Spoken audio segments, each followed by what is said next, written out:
Kumusta po kayo mga minamahal naming taga-subaybay? Sana ay nasa mabuti kayong kalagayan habang nakikinig sa ating kwento ngayong araw. Muli, samahan niyo po akong maglakbay sa isang mundong puno ng luha, sakripisyo at pag-ibig na susubok sa katatagan ng ating mga puso. Sabi nila, ang tadhana ay parang ulan. Hindi natin alam kung kailan papatak. Pero siguradong babasain nito ang ating buhay sa paraang hindi natin inaasahan. Paano kung ang isang bala na dapat ay kukuha ng iyong huling hininga, ang siya palang magiging susi para buksan ang pintuan ng isang bagong mundo? Isang mundo kung saan ang panganib at karangyaan ay magkayakap at ang isang mahirap na dalaga ay magiging tanging liwanag sa madilim na puso ng isang makapangyarihang lalaki. Malamig ang hangin sa Baryo Pag-asa, pero ang pawis na namumuo sa noo ni Mayumi Luwalhati ay tila hindi natutuyo. Malalim na ang gabi at ang tanging maririnig na lamang ay ang mahinang pag-ikot ng lumang electric fan sa loob ng maliit na karinderyang pinagtatrabahuhan niya. Pagod na ang kanyang mga binti at ang kirot sa kanyang likod ay tila unti-unting gumagapang paakyat sa kanyang leeg. Kinuha niya ang isang maliit na lata mula sa ilalim ng counter. Dahan-dahan niyang ibinuhos ang mga barya at ilang lukot na papel na 20 pesos. 250. Bulong niya sa sarili habang ang kanyang mga kamay ay bahagyang nangangatog. Kulang pa ito. Kulang na kulang pa para sa gamot ni Biyaya. Sa tuwing naiisip niya ang kanyang nakababatang kapatid, tila ba humihinto ang mundo ni Mayumi. Si Biyaya, ang tanging pamilyang natitira sa kanya, ay kasalukuyang nakahiga sa kanilang maliit na barong-barong. Nahihirapang huminga dahil sa sakit sa puso. Ang bawat sentimong kinikita ni Mayumi sa paglilinis ng mesa at paghahain ng pagkain ay napupunta lamang sa mga gamot na panandalian lamang na nagpapaginhawa sa bata. Panginoon, gabayan niyo po ako. Dasal niya habang ipinikit ang kanyang mga mata ng mariin. Kahit anong hirap, kakayanin ko. Huwag niyo lang pong kukunin sa akin si Biyaya. Isinara na ni Mayumi ang karinderya at nagsimulang maglakad pauwi. Ang dilim ng eskinita ay tila mas lalong naging nakakatakot nang mapansin niyang tila walang katau-tauhan sa labas. Ngunit bago pa man siya makaliko sa kanto, isang malakas na tunog ng humaharurot na sasakyan ang bumasag sa katahimikan. Isang itim na SUV ang biglang huminto sa harap niya, kasunod ang 2 pang sasakyan na tila ba naghahabulan. Nagtatakbo ang mga tao mula sa loob ng sasakyan at bago pa man makapagtago si Mayumi, isang lalaki ang bumagsak sa kanyang harapan. Siya, si Rajago Marindu. Kahit sa gitna ng kaguluhan, hindi maikakaila ang kapangyarihang dala ng kanyang presensya. Suot ang isang mamahaling itim na Amerikana na ngayon ay puno na ng alikabok at bahid ng dugo. Ang kanyang mga mata ay parang sa isang lobo, matalas, malamig, at handang pumatay. May hawak siyang baril, ngunit ang kanyang kaliwang balikat ay duguang-duguan na. Umalis ka rito, dalaga. Sigaw ni Rajago sa isang boses na parang nanggagaling sa kailaliman ng lupa. Ngunit bago pa man makagalaw si Mayumi, nakita niya ang isang anino mula sa itaas ng isang lumang gusali. Isang pulang tuldok ng laser ang tumutok mismo sa dibdib ni Rajago. Isang sniper. Sa sandaling iyon, tila ba bumagal ang pag-ikot ng mundo. Sa isip ni Mayumi, nakita niya ang mukha ni Biyaya. Ang ngiti nito, ang pag-asang nakasalalay sa kanya. Pero sa harap niya, may isang buhay na malapit ng bawiin. Isang instinct na hindi niya maipaliwanag ang nag-udyok sa kanya. Hindi siya nag-isip, hindi siya natakot para sa sarili niyang buhay. Huwag! Ang tanging naisigaw ni Mayumi. Lumingon si Rajago. Laking gulat nang makitang ang maliit at payat na babaeng ito ay biglang tumalon at yumakap sa kanya. Ginamit ang sariling katawan bilang panangga. Bang! Isang nakabibingit na putok ng baril ang umalingaw-ngaw sa buong eskinita. Naramdaman ni Mayumi ang isang matinding init na tumagos sa kanyang balikat, pababa sa kanyang likuran. Ang sakit ay hindi mailalarawan, parang isang nagbabagang bakal ang itinanim sa loob ng kanyang laman. Napasinghap siya, ang hangin sa kanyang mga baga ay tila biglang nawala. Ang lahat ng ingay sa paligid ay naging malabo. Parang naririnig niya ang lahat mula sa ilalim ng tubig.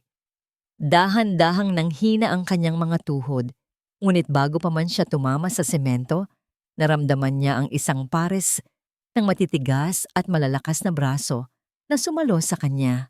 Bakit? Ang boses na yon, na kanina lang ay puno ng galit, ngayon ay bakas, ang matinding pagkalito at hindi maipaliwanag na emosyon. Bakit mo ginawa iyon ha? Hindi mo naman ako kilala. Tumingala si Mayumi. Ang paningin niya ay malabo na, pero nakita niya ang mukha ni Rajago na sobrang lapit sa kanya. Nakita niya ang gulat sa mga mata ng lalaking ito. Isang lalaking tila sanay na ang lahat ay kaaway, pero ngayon ay may isang estrangherong nag-alay ng buhay para sa kanya. Ang kapatid ko, bulong ni Mayumi habang ang dugo ay nagsisimula ng umagos mula sa kanyang bibig. Pakiusap, si Biyaya. Huwag kang magsalita, manatili kang gising. Utos ni Rajago. Ang boses niya ay nanginginig na sa halo-halong adrenaline at kakaibang takot. Hoy dalaga, tumingin ka sa akin. Huwag kang pipikit.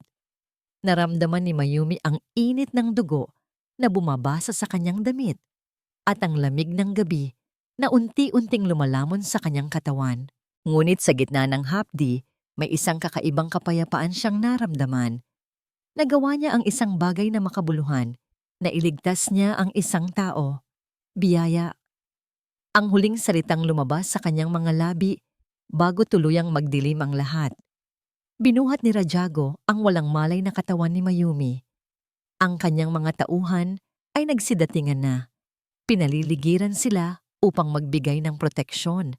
Ngunit ang atensyon ni Rajago ay nakapako lamang sa babaeng nasa kanyang bisig. Ang kanyang itim na Amerikana ay basang-basa na ng dugo. Hindi sa kanya, kundi sa dugo ng babaeng ito na naging kalasag niya. Sa loob ng maraming taon, bilang pinuno ng pamilya Marindu, ang tanging alam ni Rajago ay ang pagtataksil, ang karahasan at ang kapangyarihan. Wala pang sino man ang nagpakita sa kanya ng ganitong uri ng katapatan, lalo na mula sa isang taong wala namang kinalaman sa kanyang mundo. Ihanda ang sasakyan, sigaw ni Rajago sa kanyang mga tauhan. Ang kanyang boses ay puno ng awtoridad na may halong pagmamadali. Dalhin siya sa pinakamagaling na ospital sa bansa. Ngayon din. Pero boss, delikado pa sa labas. Pagpigil ng isa niyang tauhan. Wala akong pakialam, bulyaw ni Rajago habang mahigpit na hawak ang malamig na kamay ni Mayumi. Kung mamatay ang babaeng ito, lahat kayo ay mananagot sa akin. Hindi siya pwedeng mamatay. Hindi ko hahayaang mamatay ang tanging taong naging dahilan kung bakit ako humihinga pa ngayon. Habang humaharurot ang sasakyan palayo sa Baryo Pag-asa, hindi alam ni Rajago na ang simpleng boy band na ito ang magiging mitya ng pinakamalaking pagbabago sa kanyang buhay. At hindi rin alam ni Mayumi na sa kanyang muling paggising, ang mundo ng kahirapan na kanyang kinalakihan ay tuluyan ng maglalaho, papalitan ng isang mundong puno ng ginto, panganib, at isang pag-ibig na kayang sumunog o magligtas sa kanyang kaluluwa. Sa loob ng mahabang panahon, ang tanging batas na kinikilala ni Rajago Marindu ay ang batas ng bakal at dugo. Sa mundong kanyang kinagagalawan, ang bawat ngiti ay may kalakip na patalim at ang bawat tulong ay may nakatagong kapalit. Kaya naman, habang pinagmamasdan niya ang babaeng mahimbing na natutulog sa gitna ng malawak at marangyang silid ng kanyang mansyon, hindi pa sasalamat ang nangingibabaw sa kanyang puso, kundi ang matinding pagdududa. Ang liwanag ng buwan na tumatagos sa malalaking bintana ng silid ay tumatama sa maputlang mukha ni Mayumi. Mukha siyang isang anghel na naligaw sa impyerno. Ang kanyang balikat ay nababalot ng makapal na benda at ang bawat paghinga niya ay tila isang pakikipaglaban. Sino ka ba talaga? Bulong ni Rajago sa sarili. Hawak niya ang isang baso ng alak. Ang yelo ay kumakalansing sa bawat paggalaw ng kanyang kamay. Hindi siya naniniwala sa aksidente. Sa isip niya, masyadong eksakto ang pagkakasunod-sunod ng mga pangyayari. Isang boy ba na biglang lilitaw sa gitna ng isang ambush? Isang babaeng handang sumalo ng bala para sa isang estranghero? Sa mundo ng mga Marindu, ang ganoong uri ng kabutihan ay hindi libre. Maaaring isa itong masalimuot na plano ni Siklab o ng iba pa niyang mga kaaway upang makapasok sa loob ng kanyang kuta. Dahan-dahang gumalaw ang mga daliri ni Mayumi sa ibabaw ng telang seda ng kumot. Isang mahinang ungol ng sakit ang kumawala sa kanyang mga labi. Ang kanyang mga mata, na tila may bigat ng 1,000 pait, ay dahan-dahang bumukas. Ang unang nakita ni Mayumi ay ang kisame na puno ng mga detalyadong ukit at isang napakagandang chandelier na kristal. Hindi ito ang kanilang barong-barong. Hindi ito ang amoy ng kanal at basang lupa sa Baryo Pag-asa. Ang paligid ay mabango. Amoy lavender, mamahaling sabon, at isang kakaibang bango ng lalaki na pamilyar sa kanya mula noong gabing iyon. Nasaan? Nasaan ako? Paos na tanong ni Mayumi. Sinubukan niyang bumangon, ngunit isang matinding kirot sa kanyang balikat ang nagpabalik sa kanya sa pagkakahiga. Napapikit siya sa tindi ng sakit, ang kanyang muka ay namula sa hirap. Huwag kang piliting gumalaw kung ayaw mong bumuka muli ang tahi mo. Isang malamig na boses ang naririnig niya mula sa dilim. Napalingon si Mayumi at doon niya nakita ang lalaking nakaupo sa isang malaking leather chair sa sulok ng silid, si Rajago. Ngayon ay hindi na siya duguang gaya ng huli silang magkita, ngunit ang kanyang presensya ay mas lalong naging nakakatakot sa ilalim ng malamlam na ilaw. Ang kanyang itim na polo ay nakatupi hanggang siko. Inilalantad ang mga peklat sa kanyang braso na nagsisilbing mapa ng kanyang marahas na nakaraan. Kayo, bulong ni Mayumi, ang kanyang puso ay nagsisimulang tumibok ng mabilis dahil sa kaba. Ligtas po ba kayo? Isang mapait na ngiti ang sumilay sa mga labi ni Rajago. Tumayo siya at dahan-dahang lumapit sa kama. Ang bawat hakbang ng kanyang sapatos ay tila isang babala sa katahimikan ng gabi. Ligtas ako, sagot ni Rajago. Ang kanyang mga mata ay nananatiling nakapako sa mga mata ni Mayumi. Tila sinusubukang basahin ang bawat iniisip nito. Pero ikaw, mukhang mas kailangan mong mag-alala para sa sarili mo. Alam mo ba kung nasaan ka? Alam mo ba kung kaninong mansyon ang pinasukan mo? Tumingin si Mayumi sa paligid. Ang karangyaan ng silid ay nakakalula. Ang mga gamit ay gawa sa mamahaling kahoy. Ang sahig ay balot ng makapal na carpet at ang bawat sulok ay nagsisigaw ng yaman. Hindi ko po alam. Ang huli ko lang pong natatandaan ay ang putok ng baril. At si Biyaya, ang kapatid ko. Nasaan ang kapatid ko? Muling sinubukan ni Mayumi na bumangon, binaliwala ang sakit. Ngunit bago pa siya makagalaw ng tuluyan, nararamdaman niya ang malamig na presensya ni Rajago sa tabi niya. Hindi siya tinulungan ng lalaki. Sa halip ay tinitigan lamang siya nito nang may halong pagdududa. Ang kapatid mo ay ligtas. Binabantayan siya ng mga tao ko. Maikling sagot ni Rajago. Salamat. Salamat sa Diyos. Napaluha si Mayumi sa sobrang ginhawa. Maraming salamat po sa pagtulong sa kanya. Huwag mo muna akong pasalamatan. Putol ni Rajago sa kanya. Ang kanyang boses ay naging mas matalas. Hindi ako nagpapasok ng estranghero sa pamamahay ko ng walang dahilan. Lalo na ang isang babaeng marunong sumalo ng bala sa tamang oras at pagkakataon. Nagtaka si Mayumi sa tono ng pananalita ng lalaki. Ano po ang ibig ninyong sabihin? Wala po akong ibang hangad, kundi ang makauwi na sa amin. Talaga ba? Inilapag ni Rajago ang kanyang baso sa bedside table at humilig ng bahagya kay Mayumi. Ang init ng kanyang hininga ay naramdaman ng dalaga na nagpadala ng kakaibang kilabot sa kanyang buong katawan. Sa baryo Pag-asa ka nakatira, isang boy band na baon sa utang. Isang babaeng halos wala nang makain pero nagagawa pang maging bayani para sa isang taong hindi naman niya kakilala. Hindi ba masyadong magandang pakinggan ang kwento mo?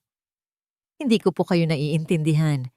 Nanginginig na sabi ni Mayumi. Sabihin mo sa akin. Dugtong ni Rajago. Ang kanyang mga mata ay naglalabas ng kakaibang bagsik. Magkano ang ibinayad nila sa'yo para gawin ito? Sino ang nagturo sa'yo na tumalon sa harap ko? Si Siklab ba? O ang mga vegan? Wala pong nag-utos sa akin. Sigaw ni Mayumi, bagaman mahina ang kanyang boses dahil sa panghihina. Nakita ko lang na nasa panganib kayo. Wala akong naisip na anuman, kundi ang tumulong. Tao rin po ako. Marunong maawa. Ang awa ay para lamang sa mga mahihina at sa mundong ito, ang awa ay nakakamatay. Sagot ni Rajago. Hindi siya naniwala.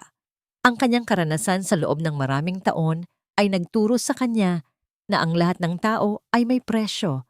Ang lahat ay may motibo. Inabot ni Rajago ang isang folder sa ibabaw ng mesa at itinapon ito sa kandungan ni Mayumi.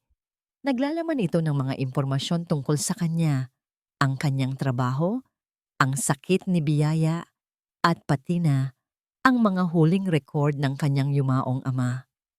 Mayumi luwalhati. Ang pangalan mo ay nangangahulugang kapayapaan at binkwang. Pero sa tingin ko, ang dala mo ay masalimuot na plano, sabi ni Rajago. Nakita ko ang record ng tatay mo. Alam ko kung sino siya. At alam ko na sa mundong ito, ang mga anak ng taksil ay nagiging taksil din. Nanlaki ang mga mata ni Mayumi. Anong sinasabi niyo tungkol sa tatay ko? Mabuting tao ang tatay ko. Namatay siya habang nagtatrabaho ng marangal. Marangal? Isang mapait na tawa ang kumawala kay Rajago. Huwag kang magmalinis sa harap ko, Mayumi. Alam ko ang amoy ng kasinungalingan kahit gaano pa ito kagandang pakinggan. Biglang lumapit si Rajago at bago pa man makaiwas si Mayumi, marahas niyang hinawakan ng baba nito. Napilitang tumingala si Mayumi. Ang kanyang mga mata ay diretsong tumama sa nagbabagang mga mata ng lalaki. Nararamdaman niya ang diin ng mga daliri ni Rajago, ang lamig ng kanyang singsing na ginto sa kanyang balat. Ang bawat segundo ay tila punong-puno ng tensyon. Tila ba ang bakal at ginto ng mundong ito ay naglalaban sa loob ng silid.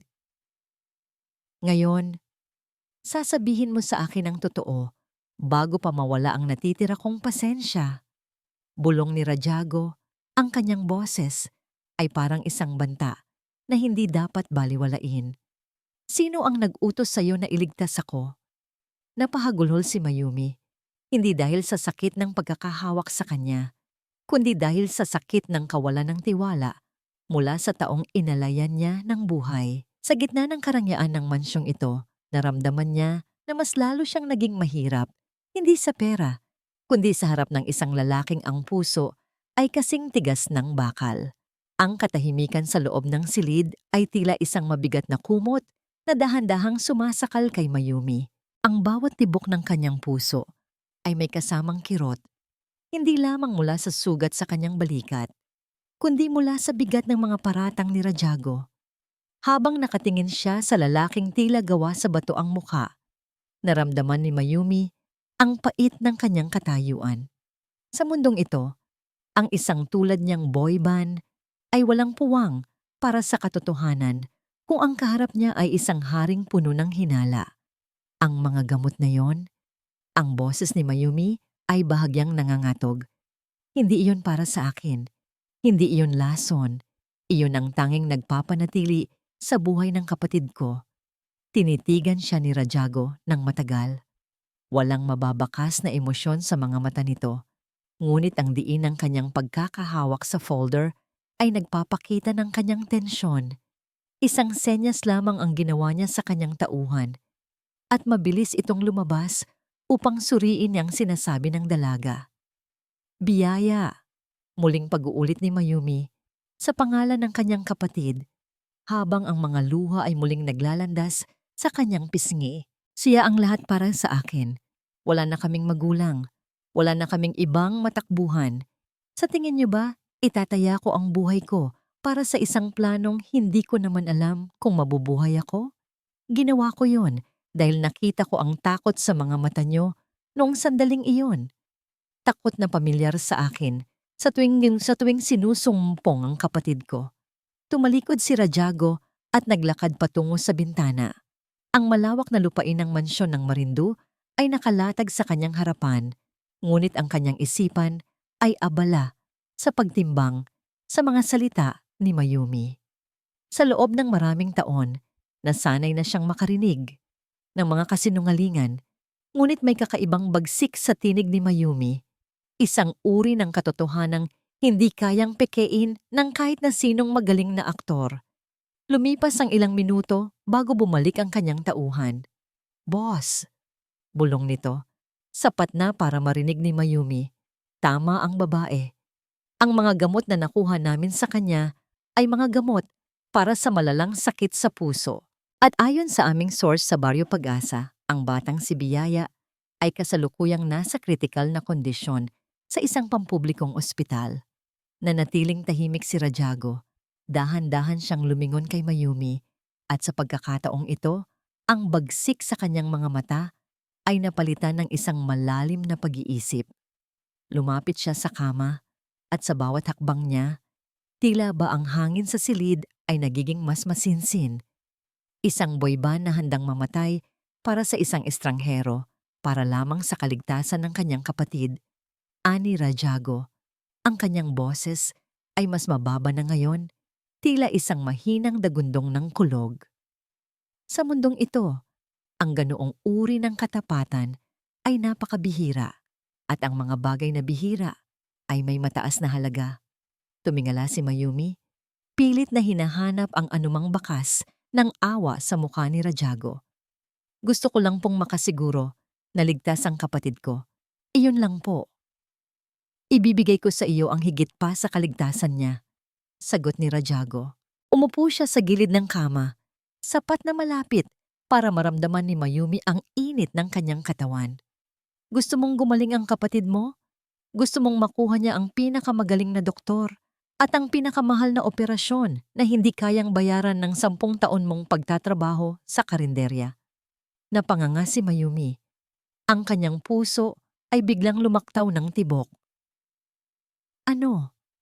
Ano pong ibig ninyong sabihin? Magkasundo tayo, Mayumi luwalhati. Sabi ni Rajago, ang kanyang mga mata ay nanunuot sa kaluluwa ng dalaga. Ipapagamot ko ang kapatid mo. Dadalhin ko siya sa pinakamagandang ospital at gagastusan ko ang lahat ng kailangan niya hanggang sa muli siyang makatakbo. Ngunit sa kapalit nito, mananatili ka rito, sa tabi ko. Sa tabi niyo? Tanong ni Mayumi. Ang pagkalito ay bakas sa kanyang mukha. Bilang ano po? Bilang aking talisman, ang aking anting-anting. Isang misteryosong nangiti ang sumilay sa mga labi ni Rajago. Iniligtas mo ako sa isang sitwasyong dapat ay patay na ako. Naniniwala ang mga tao sa paligid ko sa swerte at sa tingin ko, ikaw ang swerte ngayon. Mananatili ka sa mansyong ito, susundin mo ang lahat ng utos ko at hinding-hindi mo ako iiwan hanggat hindi ko sinasabi. Naramdaman ni Mayumi ang bigat ng alok ni Rajago. Ito ay isang gintong hawla. Alam niyang sa pag-oo niya, tinatalikuran na niya ang tahimik, bagaman mahirap na buhay sa Baryo Pag-asa. Papasok siya sa isang mundong puno ng baril, lihim at panganib. Ngunit habang naiisip niya ang maputlang mukha ni Biyaya at ang hirap nitong paghinga, alam ni Mayumi na wala siyang ibang pagpipilian. Gagawin ko, bulong ni Mayumi. Basta't siguraduhin niyo pong gagaling ang kapatid ko. Ang salita ng isang marindu ay batas, sagot ni Rajago. Mula sa araw na ito, hindi mo na kailangang mag-alala sa pera. Pero mag-alala ka sa katapatan mo sa akin, Mayumi. Dahil ang tanging bagay na mas masama sa pagkamatay ay ang pagtataksil sa akin. Lumipas ang ilang oras at mabilis na kumilos ang kapangyarihan ni Rajago. Mula sa madilim at mabahong pampublikong ospital, si Biyaya ay inilipat sa isang pribadong suite sa lungsod. Ang mga gamit na dati ay pinag-iipunan ni Mayumi nang buwan-buwan ay biglang dumating ng bulto-bulto. Habang nakahiga si Mayumi sa kanyang marangyang kama, pinagmamasdan ang mga mamahaling kurtina na humahampas sa hangin, hindi niya mapigilang makaramdam ng takot. Ang bawat pagkain na inihahain sa kanya ni Dalisay, ang matandang yaya na may malalambot na mata, ay tila may lasa ng panganib. "Huwag kang matakot, iha," wika ni Dalisay habang inaayos ang pagkain sa tray ni Mayumi. Si Senyor Rajago ay mukhang matigas, pero may dahilan kung bakit siya ganyan. Ang mundong ito ay hindi naging mabuti sa kanya. At sa tingin ko, ang pagdating mo ay hindi lang para iligtas ang buhay niya, kundi baka para iligtas din ang kung anong natitira sa kanyang puso. "Sino po ba talaga siya, Nay Dalisay?" tanong ni Mayumi. "Siya ang hari ng bundok Kanlaon," buntong hininga ng matanda. "Ang lalaking kinatatakutan ng lahat, pero ang lalaki ring pinaka-nag-iisa sa mundong ito." Sa kabilang bahagi ng mansyon, sa loob ng kanyang madilim na opisina, tinitingnan ni Rajago ang isang lumang litrato. Isang litrato ng dalawang lalaking nakatayo sa harap ng isang lumang sasakyan. Ang isa ay ang kanyang ama at ang isa ay ang ama ni Mayumi. Ang galit na itinanim sa kanyang puso sa loob ng maraming taon tungkol sa pagtataksil ng ama ni Mayumi ay nagsisimulang magkaroon ng lamat. Kung ang ama ni Mayumi ay isang taksil, bakit ang anak nito ay may pusong handang magsakripisyo? Isang malakas na kalabog ang narinig mula sa pintuan. Pumasok ang isang tauhan ni Rajago, pawisan at bakas ang kaba. "Boss, may problema. Nabalitaan ni Amara ang tungkol sa babaeng dinala niyo rito. Papunta na siya rito sa mansyon at alam niyo naman kung paano siya magalit." Humiigpit ang hawak ni Rajago sa kanyang baso. Ang katahimikan sa kanyang opisina ay naging mapanganib. Alam niyang ang pagpapanatili kay Mayumi sa loob ng mansyon ay hindi lamang pagbibigay ng proteksyon. Ito ay pagsisimula ng isang giyera na hindi niya akalaing papasukin niya para sa isang boy band. "Hayaan mo siyang pumasok," malamig na utos ni Rajago. Ngunit tiyakin niyong walang lalapit sa silid ni Mayumi. Ang sino mang magtangkang manakit sa kanya, kahit si Amara pa, ay dadaan muna sa akin. Sa loob ng kanyang madilim na opisina, tanging ang liwanag mula sa isang lampara ang nagbibigay buhay sa silid. Si Rajago ay nakaupo ng tuwid. Ang kanyang mga kamay ay magkasalikop sa ilalim ng kanyang baba. Sa harap niya ay nakalapag ang isang lumang folder na may tatak ng selyo ng pamilya Marindu. Isang dokumentong hindi binubuksan sa loob ng mahabang panahon. Hindi siya makatulog. Sa tuwing ipipikit niya ang kanyang mga mata, ang nakikita niya ay hindi ang mga kaaway na gusto siyang patayin, kundi ang mga mata ni Mayumi. Isang boy band na walang takot, na humarang sa bala. Isang babaeng tila may dalang kakaibang liwanag na pilit na bumabasag sa pader na itinayo ni Raj sa paligid ng kanyang puso. Bakit? Paulit-ulit na tanong sa kanyang isipan. Sa mundo ng mga Marindu, ang katapatan ay binibili at ang sakripisyo ay palaging may kapalit. Pero si Mayumi, tila ba gawa siya sa ibang materyales. Ang kanyang bawat salita tungkol sa kapatid niyang si Biyaya ay punong-puno ng purong pagmamahal. Isang emosyon na matagal nang kinalimutan ni Rajago. Dahan-dahan niyang binuksan ang folder. Ito ang record ng ambush sa bundok Kanlaon, 15 taon na ang nakalilipas Ang gabi kung kailan pinatay ang kanyang ama. Ang gabi kung kailan ang tiwala ni Rajago sa mundo ay tuluyang naglaho. Binasa niya ang mga pangalan ng mga taong sangkot. Ang driver ng kanyang ama noong gabing iyon, ang taong dapat ay nagligtas sa doon ngunit biglang nawala sa gitna ng putukan, ay nagngangalang Danilo Luwalhati. Nanigas si Rajago sa kanyang kinauupuan. Luwalhati. Mabilis niyang kinuha ang folder ng impormasyon ni Mayumi. Mayumi Luwalhati, anak ni Danilo Luwalhati. Isang matinding bugso ng galit ang biglang dumaloy sa kanyang mga ugat. Ang init na nararamdaman niya para sa dalaga kanina ay biglang naging yelo. Ang lahat ng pagdududa na pilit niyang isinasantabi ay bumalik ng mas matindi pa sa dati. Kaya pala, bulong ni Rajago, ang kanyang boses ay nanginginig sa galit. Kaya pala ganoon kakadaling tumalon sa harap ng bala. Hindi ito sakripisyo. Ito ay pagbabayad sala. O baka naman, isa itong paraan para makuha ang tiwala ko at tapusin ang sinimulan ng tatay mo. Tumayo siya ng marahas, sapat para tumumba ang kanyang upuan. Hinablot niya ang isang lumang litrato mula sa dokumento. Isang malabong kuha ni Danilo Luwalhati at mabilis na naglakad patungo sa silid ni Mayumi. Ang bawat hakbang niya sa pasilyo ng mansyon ay tila pagtunog ng kampana ng kamatayan. Pagdating sa harap ng pinto, hindi siya kumatok. Marahas niyang binuksan ang pinto na tumama sa dingding at lumika ng malakas na kalabog. Nagulat si Mayumi na noon ay dahan-dahang umiinom ng tubig sa tulong ni Dalisay. Ang baso ay muntik nang mahulog mula sa kanyang kamay nang makita ang anyo ni Rajago. Ang lalaking kanina lang ay tila nagpapakita ng kaunting lambot. Ngayon ay mukhang isang demonyong galing sa kailaliman ng lupa. Labas, Dalisay. Malamig na utos ni Raj. Pero senyor, ang gamot ni Mayumi. Sabi ko labas, sigaw ni Rajago. Kumaripas ng takot ang matandang yaya, iniwan ng 2 taong balot ng tensyon. Napahawak si Mayumi sa kumot.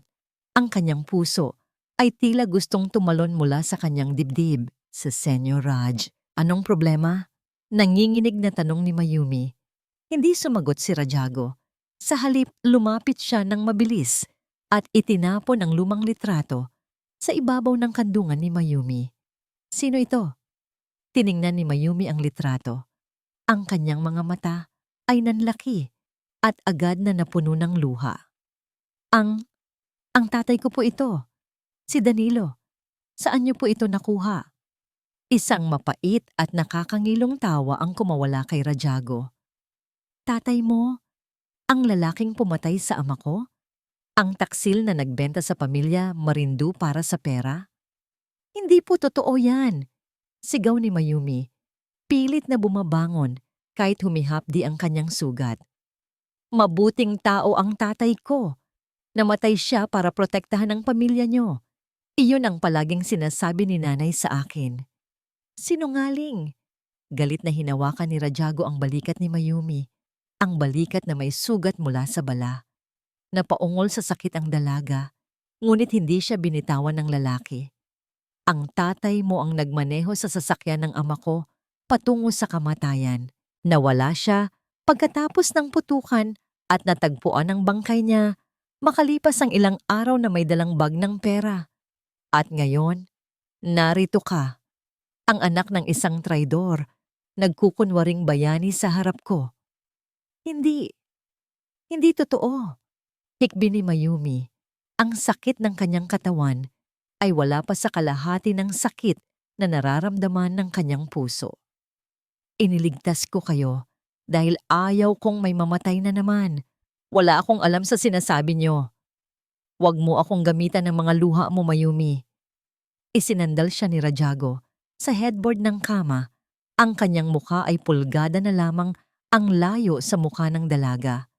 Ang buong akala ko, ikaw ang liwanag sa dilim ng buhay ko. Pero ikaw pala ang pinakamalaking pagkakamali ko. Ginamit mo ang kapatid mo para makuha ang awa ko? Napakagaling! Ipinagpalit ko ang buhay ko para sa inyo. Sigaw ni Mayumi sa gitna ng kanyang paghagulhol. Kung gusto niyo akong patayin, gawin niyo na ngayon. Pero huwag ninyong dudungisan ang pangalan ng tatay ko. Tinitigan siya ni Rahago. Nakita niya ang determinasyon sa mga mata ni Mayumi, ngunit ang galit sa kanyang puso ay masyadong malalim. Ang anino ng nakaraan ay mas matangkad pa kaysa sa anumang katotohanang sinusubukang sabihin ng dalaga. Para kay Raj, ang lahat ng ito ay bahagi ng isang laro. Isang laro kung saan siya ang talo. Kasabay ng pagkidlat at pagkulog sa labas ng mansyon, bumitaw si Rajago. Ang kanyang mga mata ay puno ng pagkamuhi.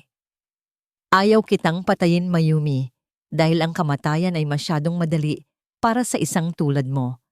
Malamig na sabi ni Rajago. Pero hindi ko hahayaan na ang isang luwalhati ay manatili pa sa pamamahay ko. Senyor Raj, pakiusap. Ang kapatid ko. Ang operasyon niya. Pagsusumamo ni Mayumi, gumagapang siya sa kama para hawakan ang binti ni Raj. Pinalis ni Rajago ang kamay ng dalaga nang walang kahit anong awa. Ang kasunduan ay para sa isang tapat na talisman, hindi para sa isang anak ng traidor. Mula sa segundong ito, wala ka ng kinalaman sa akin. At ang kapatid mo, bahala na kayo sa buhay niyo. Huwag, pakiusap. Umalis ka sa mansyon ko, sigaw ni Rajago na mas malakas pa sa kulog. Ngayon din, isama mo ang lahat ng kasinungalingan mo. Tinawag ni Rahago ang kanyang mga tauhan.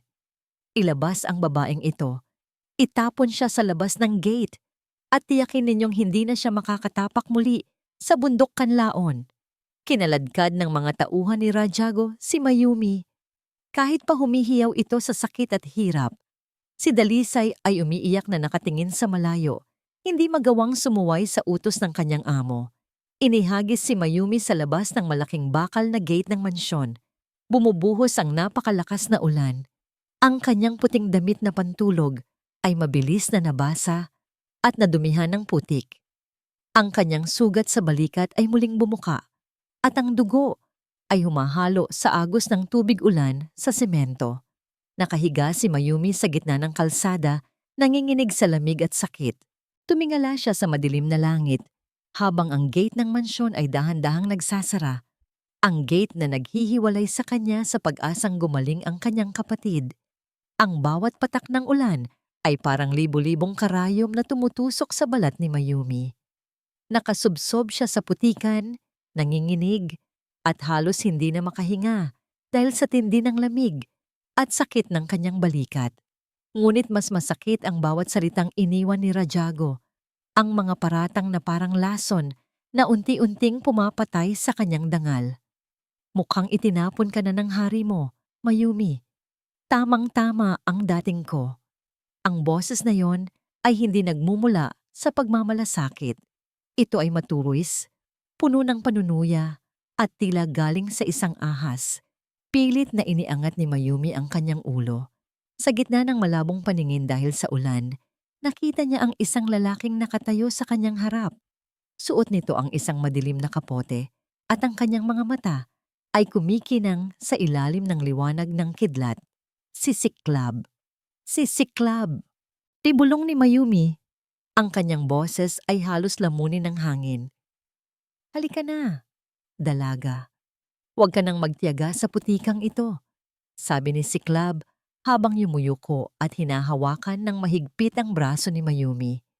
Si Rajago ay isang taong walang puso. Gagamitin ka lang niya at itatapon gaya ng ginawa niya ngayon.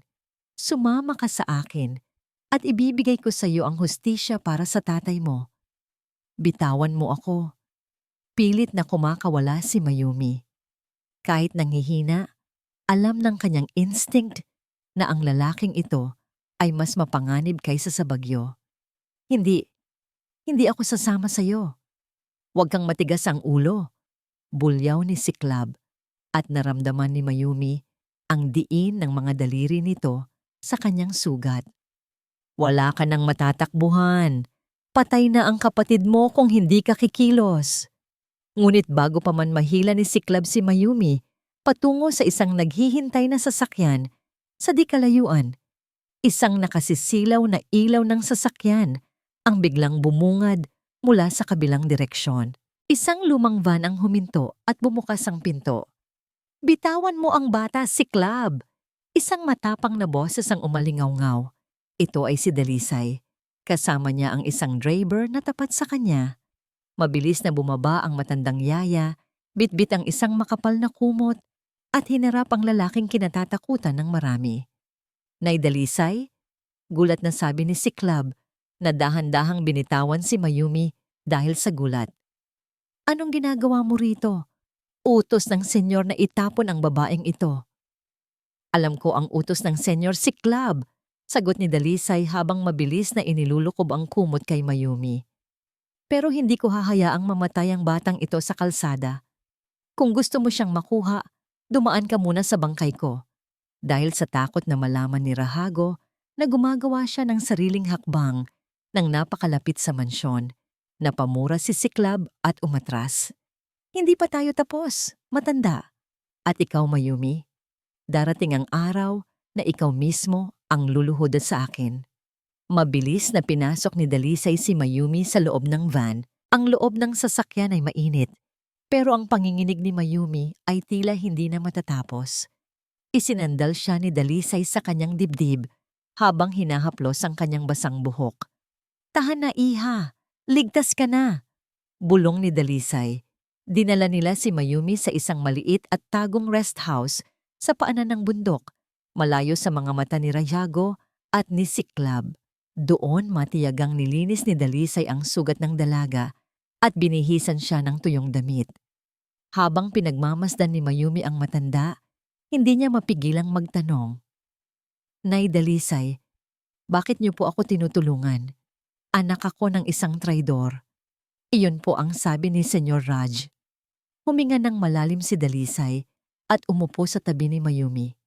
Ang kanyang mga mata ay tila bumabalik sa isang madilim na alaala mula sa nakaraan. "Iha, makinig ka sa akin ng mabuti. 15 taon na akong naninilbihan sa mga Marindu. Naroon ako noong gabing tambangan ng Don," simula ni Dalisay. "Nakilala ko ang tatay mong si Danilo. Siya ay isang tahimik na tao, tapat, at higit sa lahat, mahal na mahal niya ang pamilya niya. Pero ang sabi ni Raj, may nahanap na bag ng pera sa tabi ng bangkay niya." Hikbi ni Mayumi.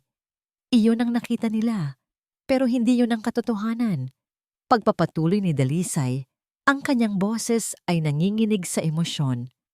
"Noong gabing iyon, bago pumanaw ang Don, nakita ko mula sa malayo ang isang anino. Isang taong hindi kabilang sa convoy. Matapos ang putukan, nakita ko ang taong yon na inilalagay ang bag ng pera sa tabi ng tatay mo. Patay na si Danilo noon. Iha, hindi siya nakatakas.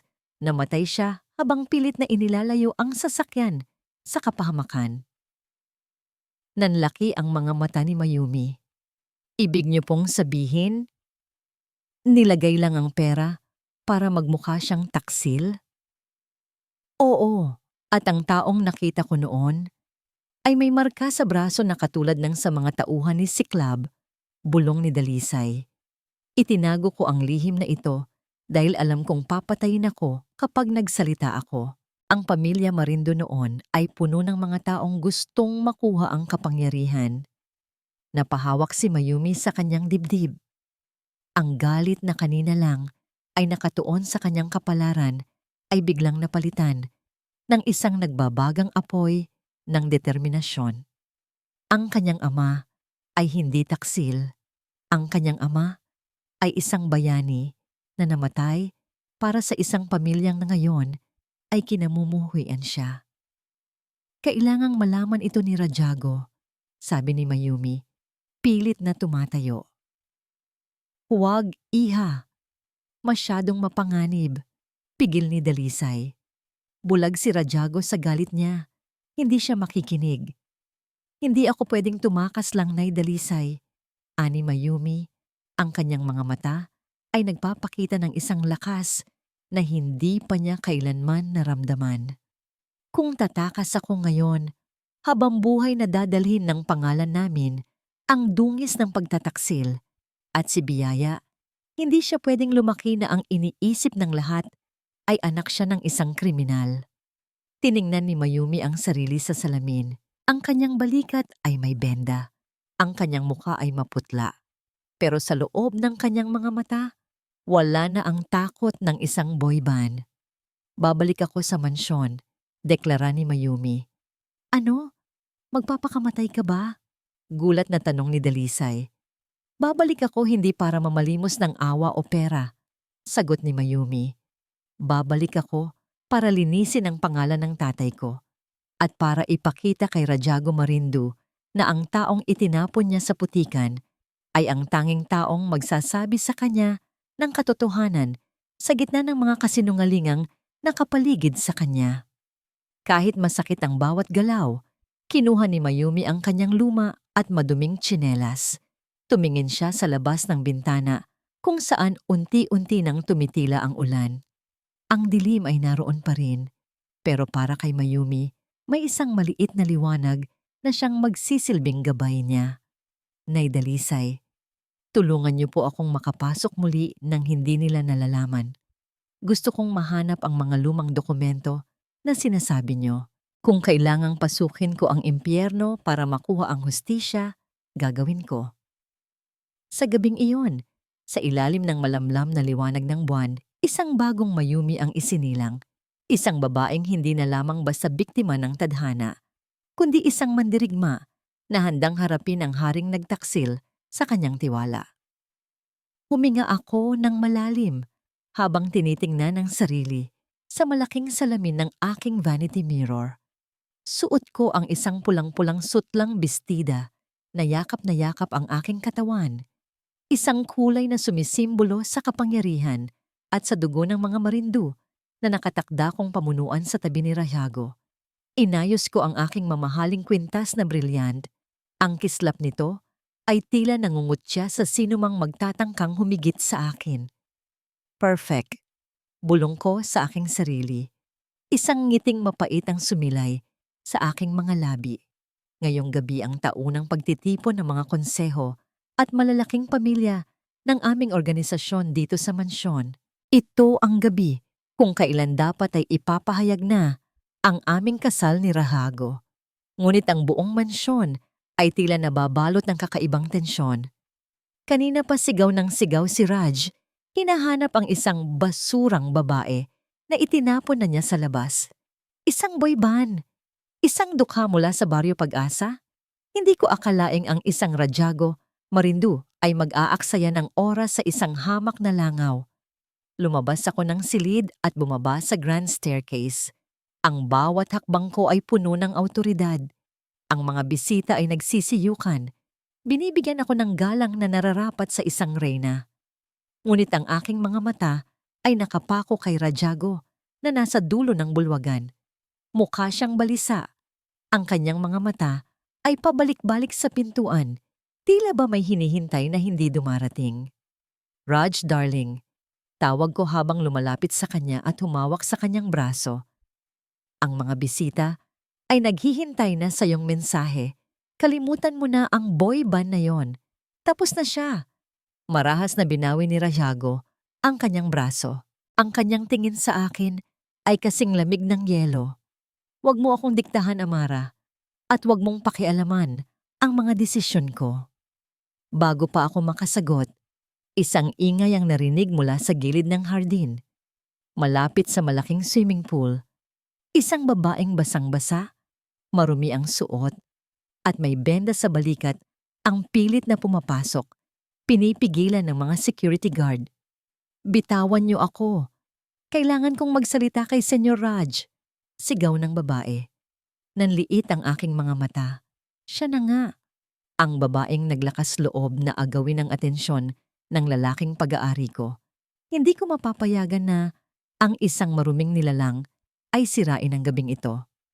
Raj, hayaan mo ang mga tauhan mo na asikasuhin yan. Huwag mong dungisan ang kamay mo, sabi ko sa kanya, pero hindi niya ako pinansin at nagsimulang maglakad patungo sa kaguluhan. Mabilis akong kumilos. Bago pa makalapit si Raj, hinarang ko na ang mga tauhan. Dalhin niyo siya sa gilid ng pool. Ako ang kakausap sa kanya. Utos ko sa isang boses na hindi pwedeng baliin. Dinala ng mga guard ang babaeng nagngangalang Mayumi sa madilim na bahagi ng pool area, malayo sa mga mata ng karamihan sa mga bisita, ngunit sapat pa rin para mapanood kami ng iilan. Lumapit ako sa kanya. Ang bawat hakbang ko ay tila pagpapakita ng agwat ng aming katayuan. So ikaw pala ang sikat na Mayumi Luwalhati. Sabi ko habang tinitingnan siya mula ulo hanggang paa nang may matinding pandidiri. Ang lakas din ng loob mong bumalik pagkatapos kang itapon na parang basura. Wala ka na bang kahihiyan? Hingal na hingal si Mayumi. Ang kanyang mga mata ay puno ng luha. Pero may kakaibang apoy na nagniningas doon. Narito ako para sa katotohanan. Hindi ako magnanakaw at lalong hindi taksilang tatay ko. Isang malakas na tawa ang kumawala sa akin. Katotohanan? Ang katotohanan ay isa kang pulubi na naghahanap ng paraan para makakuha ng pera mula sa mga marindo. Tingnan mo ang sarili mo, iha. Amoy putik ka. Amoy kahirapan. Sa tingin mo ba ay papakinggan ka ni Rahago? Ginamit ka lang niya bilang anting-anting at ngayong malas ka na, wala ka ng silbi. Maling-mali kayo, sagot ni Mayumi. Pilit na tumatayo ng tuwid sa harap ko. Kahit anong yaman nyo, hindi nyo mabibili ang dangal na meron ng tatay ko at hindi nyo mapapatay ang konsensya ni Rajago. Ang pagbanggit niya sa pangalan ni Rajago nang walang senyor ay nagpakulo ng dugo ko. Isang hamak na boyban, binabanggit ang pangalan ng aking magiging asawa na tila ba magkapantay sila? How dare you? Sigaw ko. Kinuha ko ang baso ng wine mula sa isang dumaang waiter at nang walang pag-aalinlangan ay ibinuhos ko ito sa mukha ni Mayumi. Iyan ang bagay sa'yo. Isang basahan na dapat ay nananatili sa sahig. Ang mga bisitang nakakakita ay nagsimulang magbulungan. Nakita ko ang sakit sa mukha ni Mayumi habang ang pulang alak ay humahalo sa kanyang mga luha at sa ulan na nagsisimula na namang pumatak. Pero hindi siya yumuko. Tinitigan niya ako ng diretso sa mata. Maaring basahan ako sa tingin niyo. Pero ang basahang ito ang nagligtas sa buhay ng lalaking mahal niyo. Kung marunong nga ba kayong magmahal? Sabi ni Mayumi. Nanginig ang buong katawan ko sa galit. Inggit. Isang emosyong hindi ko akalaing mararamdaman ko para sa isang tulad niya. Ang lumamon sa akin. Inggit dahil kahit sa gitna ng dumi at hirap, may isang bagay sa babaeng ito na hindi ko makuha-kuha. Ang kakayahang yanigin ang pundasyon ni Rajago. Mahal, panunuy ako. Ang pag-ibig ay para sa mga taong may kaya. Ang para sa'yo ay ang mawala na ng tuluyan. Lumingon ako sa paligid. Malapit kami sa malalim na bahagi ng pool. Ang gabi ay madilim at ang ulan ay nagpapalabo sa paningin ng lahat. Alam kong hindi siya marunong lumangoy. Nabasa ko iyon sa kanyang file.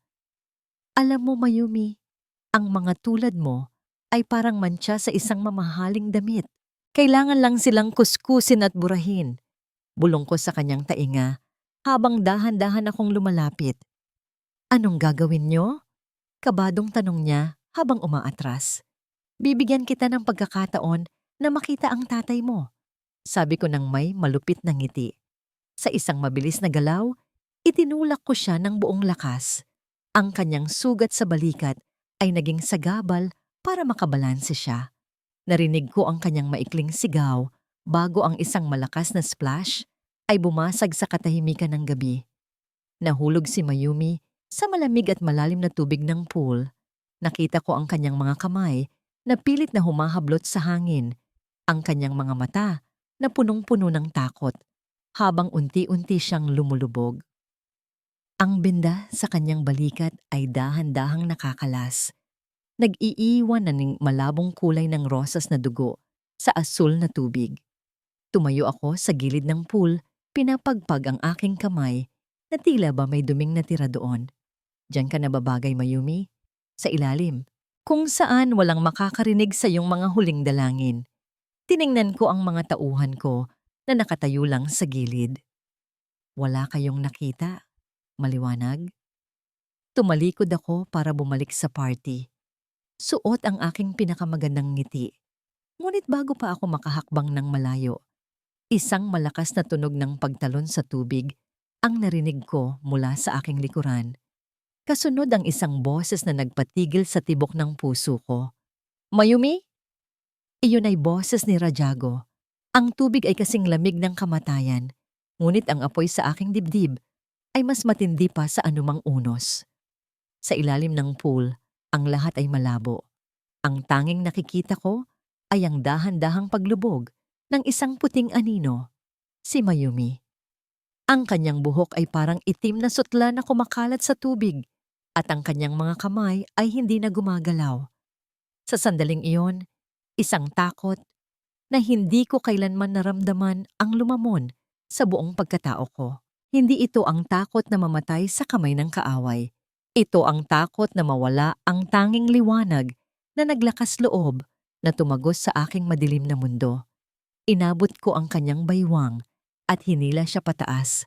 Ang bigat ng kanyang walang malay na katawan ay parang isang parusa sa aking mga bisig. Pag-ahon namin sa ibabaw, mabilis ko siyang inihiga sa gilid ng pool. Mayumi! Mayumi! Gumising ka! Sigaw ko habang nanginginig ang aking mga kamay. Walang sagot.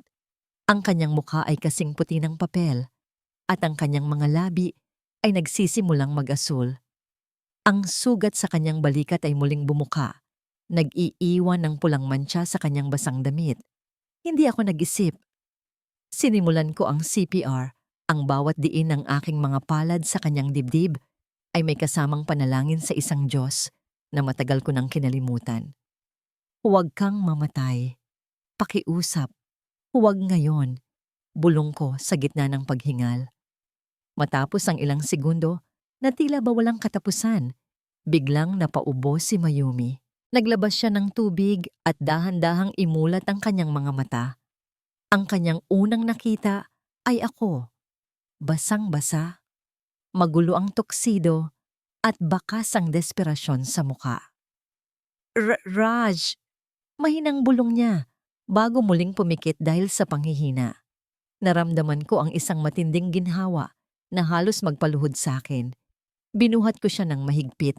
Tila ba kapag binitiwan ko siya ay maglalaho siya na parang bula. Sa aking pagtayo, nakita ko si Amara na nakatayo malapit sa amin. Ang kanyang mukha ay puno ng takot at pagkahiya. Raj, darling, hindi ko sinasadya na dulas lang siya. Layas. Ang sigaw ko ay yumanig sa buong hardin. Ang mga bisita ay natahimik. Ang aking mga mata ay nagnininga sa galit na ngayon ko lang naramdaman para sa babaeng nakatakda ko sanang pakasalan. Umalis ka sa harap ko, Amra. At kung malaman kong may kinalaman ka rito, sisiguraduhin kong hindi mo na masisikatan ng araw ang buong pamilya mo. Hindi ko na hinintay ang sagot niya. Mabilis kong dinala si Mayumi sa aking sariling silid. Ang pinakapribadong bahagi ng mansyon na walang sino man ang nakakapasok maliban sa akin. Makalipas ang isang oras, ang silid ay balot ng katahimikan. Ang tanging maririnig ay ang mahinang pagpaltok ng apoy sa fireplace. Nakabihis na ako ng tuyong damit, ngunit ang aking isipan ay nananatiling basa ng pagsisisi. Nakaupo ako sa gilid ng kama, pinagmamasdan ng natutulog na si Mayumi. Nilinis na ni Dalisay ang kanyang mga sugat at binihisan siya ng malambot na pantulog. Dahan-dahang gumalaw si Mayumi. Nang imulat niya ang kanyang mga mata, hindi natakot ang nakita ko doon, kundi isang malalim na pagod. Bakit niyo ako iniligtas? Tanong niya. Ang boses ay halos pabulong. Sabi niyo, anak ako ng traidor. Sabi niyo, wala akong halaga. Yumuko ako, hindi makatingin ng diretso sa kanya. Nagkamali ako, Mayumi. Ang pag-amin na yon ay mas mahirap pang sabihin kaysa sa anumang utos na ibinigay ko sa aking organisasyon. Nabulag ako ng galit sa nakaraan. Sa mundong ito, ang tanging alam ko ay ang manakit para hindi ako masaktan. Pero noong nakita kitang lumulubog sa tubig na yon, napagtanto ko na mas gugustuhin ko pang mawala ang lahat ng yaman at kapangyarihan ko, huwag ka lang mawala. Hinawakan ko ang kanyang kamay. Ito ay maliit, malamig, pero nagtataglay ng isang lakas na hindi ko maipaliwanag. Sinabi sa akin ni Dalisay ang lahat, ang tungkol sa tatay mo, ang tungkol sa pera. Patawarin mo ako dahil hindi kita pinaniwalaan. Napalingon si Mayumi sa akin. Ang kanyang mga mata ay nagsisimulang mapuno ng luha. Gusto ko lang pong malinis ang pangalan niya, Raj. Iyon lang ang tanging maipapamana ko kay Biyaya. Gagawin natin iyon. Pangako ko sa kanya, habang dahan-dahang inilalapit ang aking mukha sa kanya. Hahanapin ko ang bawat taong nagplano niyon. Sisiguraduhin kong ang buong mundo ay malalaman na ang tatay mo ay isang bayani. At ikaw, huminto ako. Tinitigan ang kanyang mga labi na tila ba isang uhaw na tao sa gitna ng disyerto. Ang distansya sa pagitan namin ay naglaho. Sa sandaling iyon, wala na ang bilyonaryong true mafia. Wala na ang mahirap na boy band. Dalawang kaluluwa lamang kami na naghahanap ng kanlungan sa isa't isa. Dahan-dahan kong idinampi ang aking mga labi sa kanya. Ang halik na yon ay hindi marahas. Ito ay puno ng pagsisisi, ng pangako, at ng isang pag-ibig na matagal ko nang ibinaon sa limot. Naramdaman ko ang pagtugon ni Mayumi. Ang kanyang kamay ay dahan-dahang humawak sa aking batok. Tila ba tinatanggap ang lahat ng dumi ng aking pagkatao. Ito ang aking unang halik na hindi laro, kundi isang panunumpa. Nang humiwalay ako, idiniit ko ang aking noo sa kanya. Hinding-hindi ko nahahayaang may manakit sa iyo muli, Mayumi. Ikaw ang aking anting-anting, ang aking liwanag, at ang sino mang kumalaban sa iyo ay kinalaban ang buong pamilya, Marindu. Ngumiti si Mayumi sa gitna ng kanyang mga luha, isang ngiting nagpatunaw sa natitirang yelo sa aking puso. Ngunit sa labas ng pintuan, sa madilim na pasilyo ng mansyon, may isang pares ng mga mata na kanina pa nakamasid. Si Siklab ay nakatayo sa anino, nakatikoom ang mga kamao. Nakita niya ang lahat, ang pagligtas, ang pag-amin, at ang halik. Isang malupit na ngiti ang sumilay sa kanyang mga labi, habang dahan-dahan siyang umaatras sa dilim. Nahanap ko na ang kahinaan mo, Raj. Bulong ni Siklab sa kanyang sarili. At ang kahinaang iyan ang gagamitin ko para pabagsakin ang trono mo. Magpakasaya ka muna sa liwanag mo dahil malapit na ang gabi na kukuha sa inyong dalawa. Kinuha ni Siklab ang kanyang telepono at may tinawagan. Handa na ang lahat. Simulan na ang susunod na hakbang. Kunin ang bata sa ospital. Ngayon din. Ang mga yakap at halik ni Rahago noong nakaraang gabi ay tila isang magandang panaginip na ayaw ko nang gisingan. Ngunit sa pagmulat ng aking mga mata sa umagang ito, ang bigat sa aking dibdib ay hindi pa rin nawawala. Alam ko ang laro ng tadhana, ang bawat sandali ng kaligayahan ay laging may kaakibat na bagyong nagbabantay sa gilid. Nakahiga ako sa malambot na kama, pinagmamasdan ang sikat ng araw na sumisilip sa mga kurtina. Maayos na ang pakiramdam ko. Salamat sa pag-aalaga ni Raj at Nay Dalisay. Ngunit habang tumatagal ako sa loob ng mansyong ito, mas lalo kong napapansin ang mga bagay na hindi nakikita ng iba. Bilang isang boy band na sanay mag-obserba ng iba't ibang uri ng tao sa karinderya, natutunan kong basahin ang mga kilos na hindi tugma sa sinasabi ng bibig. At ang taong yon ay walang iba, kundi si Amara. 10:00 ng umaga ng MAP. Pansin ko si Amara mula sa itaas na pasilyo. Pababa siya patungo sa kusina at ang kanyang mga kilos ay kakaiba. Hindi siya ang kampanteng reyna na nakita ko noong party. Palingalinga siya. Tila tinitiyak na walang nakakakita sa kanya. Dahan-dahan akong sumunod. Binaliwala ang kaunting kirot sa aking balikat. Nagtago ako sa likod ng malaking haliging marmol malapit sa pantry. Nakita ko si Amara na may hawak na isang maliit na vial. Isang bote na may lamang puting pulbos. Mabilis niyang binuksan ang pitsel ng tsa na espesyal na inihahanda para kay Rajago tuwing umaga. Sa isang mabilis na galaw, ibinuhos niya ang pulbos sa loob at hinalo ito ng mabilis. Ang kanyang mukha ay walang emosyon, kasing lamig ng porselana. Ngunit ang panginginig ng kanyang mga kamay ay hindi niya maitago. Para sa iyong ikabubuti ito, Raj. Bulong niya sa kanyang sarili. Kung hindi ka mapapa sa akin, mas mabuting mawalan ka na lang ng lakas para lumaban sa kanila. Nanigas ako sa aking kinatatayuan. Ang pulbos na yon, hindi iyon asukal. Alam ko ang amoy ng mga chemical dahil sa mga gamot na binibili ko para kay Biyaya at ang amoy na sumingaw mula sa tsa ay may kakaibang tapang, isang amoy na tila lason. Naghintay ako hanggang sa makaalis si Amara. Nang masiguro kung wala na siya, mabilis akong lumapit sa pitsel. Kinuha ko ang isang maliit na baso at nagsalin ng kaunti. Ang kulay ng tsaa ay hindi nagbago, ngunit may mga maliliit na kristal na hindi pa tuluyang natutunaw sa ilalim. Kinuha ko ang aking panyo at maingat na kumuha ng sample ng mga kristal na yon. Kailangang makasiguro ako. Hindi ako pwedeng magsumbong kay Raj nang walang ebidensya, lalo na't alam kong may pinagsamahan sila ni Amara. Baka isipin niya na gumagawa lang ako ng kwento dahil sa nangyari sa pool. Mayumi, anong ginagawa mo rito? Halos tumalon ang puso ko sa gulat. Si Nay Dalisay pala. Mabilis kong itinago ang panyo sa loob ng aking bulsa. Nay Dalisay, wala po. Nauhaw lang po ako. Pagsisinungaling ko. Habang ang aking kamay ay nanginginig pa rin, tinitigan ako ng matanda ng malalim. Mag-iingat ka, iha. Ang mga pader ng mansyong ito ay may mga mata at tainga. At ang ilang mga tao rito ay hindi natutuwa na nandito ka pa.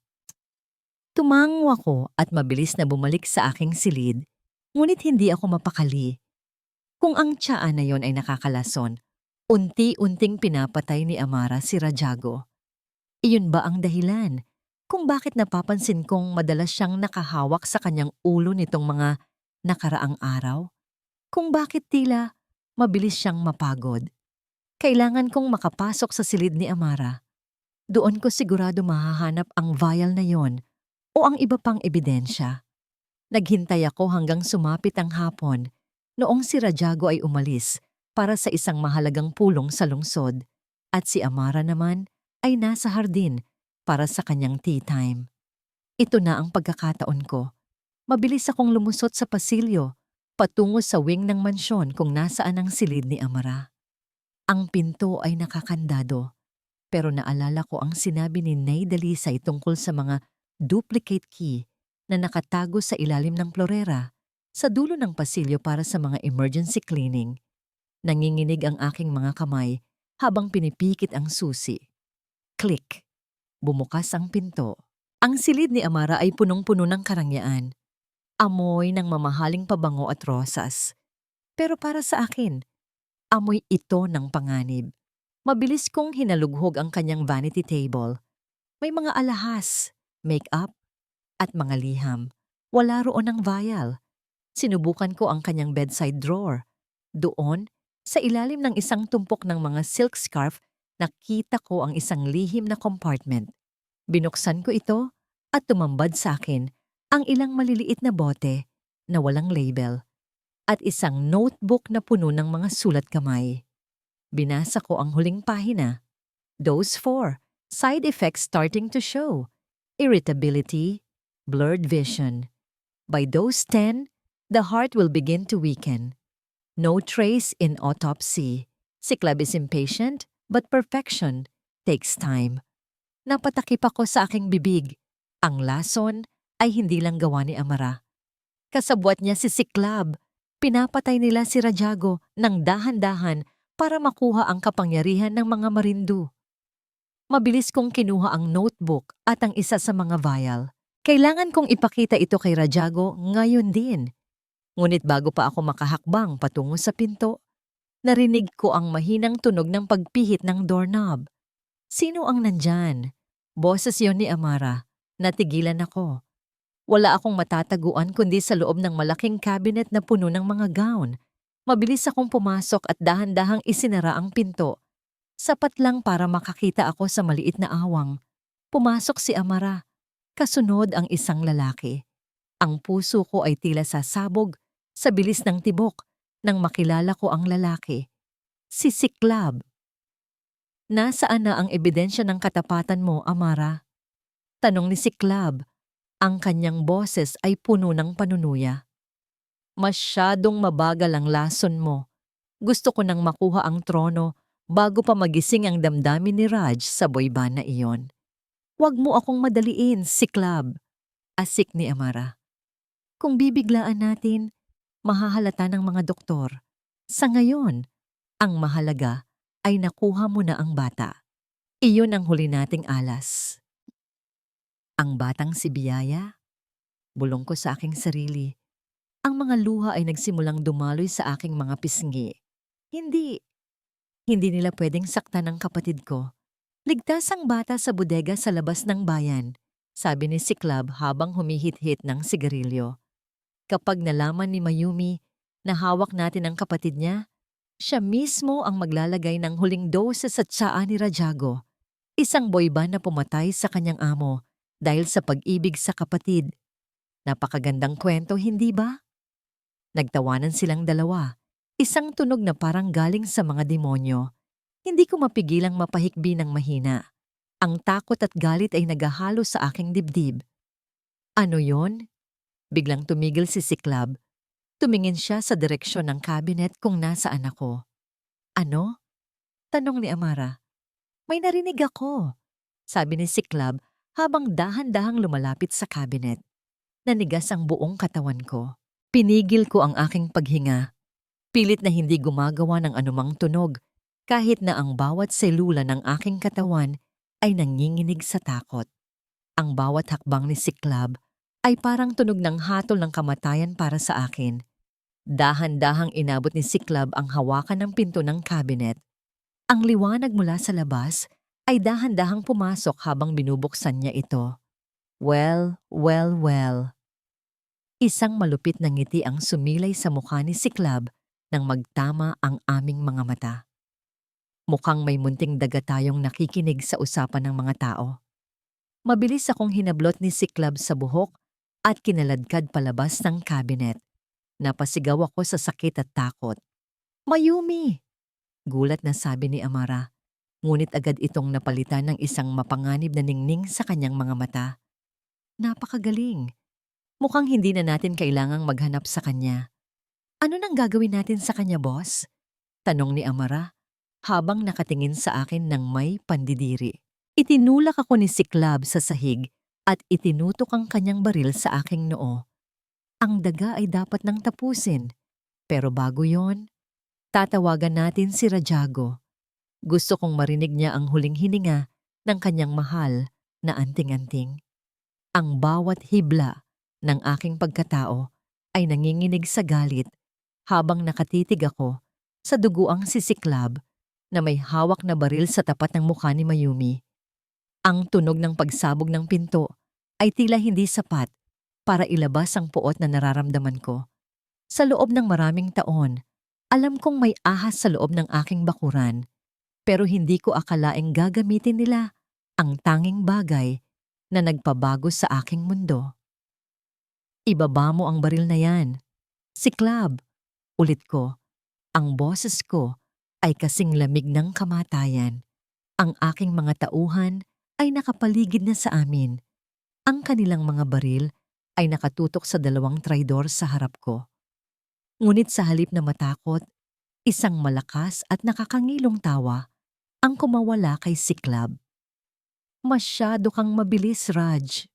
Pero huli ka na. Ang huling baraha ay wala sa kamay mo, kundi nasa akin. Anong ibig mong sabihin? Tanong ko habang unti-unting lumalapit. Raj, darling, huwag kang lalapit. Sigaw ni Amara na biglang nagkunwaring takot. Iniligtas ko lang ang sarili ko. Ang babaeng iyan, si Mayumi. Siya ang nagpapasok kay Siklab dito. Nakita ko silang nag-uusap sa cabinet. Tumingin ako kay Mayumi. Nakaluhod siya sa sahig. Gulo-gulo ang buhok at punong-puno ng luha ang mga mata. Hindi, hindi totoo yan, Raj. Pakiusap, maniwala ka sa akin. Maniwala? Panunuyan ni Siklab. Kinuha niya ang isang cellphone mula sa kanyang bulsa at itinapon ito sa aking paanan. Basahin mo ang mga mensahe, Raj. Ang liwanag mo ay matagal na kaming binibigyan ng impormasyon kapalit ng kaligtasan ng kanyang kapatid. Bakit mo sa tingin mo siya narito sa silid ni Amara? Magnanakaw siya, Raj. Magnanakaw ng impormasyon para sa akin. Dahan-dahan kong pinulot ang cellphone. Ang mga mensahe ay malinaw. Mga detalye ng aking schedule, ang mga lokasyon ng aking bodega, at ang security codes ng mansyon. Lahat ay nanggaling sa numerong nakapangalan kay Mayumi. Naramdaman ko ang isang matinding pait sa aking lalamunan. Ang alaala ng aming halik kagabi ay biglang naging parang lason na sumusuka sa aking puso. Hindi ito maaari. At heto pa ang mas masarap na balita.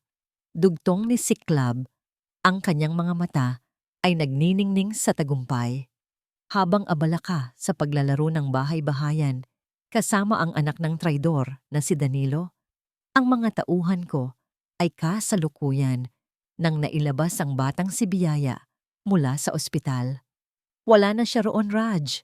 Hawak ko na ang buhay ng kapatid niya. Biyaya! Isang matinding tili ang kumawala kay Mayumi. Sinubukan niyang lundagin si Siklab pero isang malakas na sampal ang nagpabagsak sa kanya muli sa sahig. Hayop ka! Sigaw ko. Akmang puputukan si Siklab, ngunit mabilis niyang itinutok ang baril sa sentido ni Mayumi. Subukan mo, Raj! Isang kalabit lang at susunod ang babaeng ito sa tatay niyang taksil. Banta ni Siklab. Ngayon, pumasok kayo. Bumukas ang pinto sa likuran ko at pumasok ang mga miyembro ng Konseho ng Marindu, ang matatandang haligi ng aming organisasyon. Ang kanilang mga mukha ay puno ng paghatol. Rajago, simula ng pinakamatandang miyembro, nakarating sa amin ang katotohanan. Ang babaeng pinatira mo sa iyong silid ay ang anak ni Danilo Lualhati, ang lalaking pumatay sa iyong ama. At ngayon, napatunayan naming siya ang nag-uugnay kay Siklab para pabagsakin ang pamilyang ito. Hindi mo na kayang protektahan ang trono mo dahil sa iyong kahinaan. Hindi siya taksil! Sigaw ni Mayumi mula sa sahig, pilit na tumitingin sa akin. Raj, ang notebook, ang tsaa. Nilalason kanila ni Amara. Nakita ko sa notebook ni Amara. Anong notebook? Tanong ni Amara. Sabay hablot ng notebook na hawak ni Mayumi at mabilis itong itinapon sa fireplace na nagbabaga. Wala akong notebook. Gumagawa lang siya ng kwento para pag-awayin tayo. Pinanood ko ang paglamon ng apoy sa tanging ebidensyang sinasabi ni Mayumi. Ang lahat ay nangyayari ng napakabilis. Ang pagdududa na pilit kong ibinaon ay muling bumangon na parang isang dambuhala. Ang nakaraan ay bumabalik. Ang mukha ni Danilo, ang dugo ng aking ama, at ang katotohanang ang mga luwalhati ay palaging nagdadala ng kapahamakan sa mga Marindu. Raj. Bulong ni Mayumi, gumagapang siya patungo sa akin. Ang kanyang kamay ay dumiit sa aking sapatos. Pakiusap. Tingnan mo ako. Alam mong hindi ko magagawa iyon.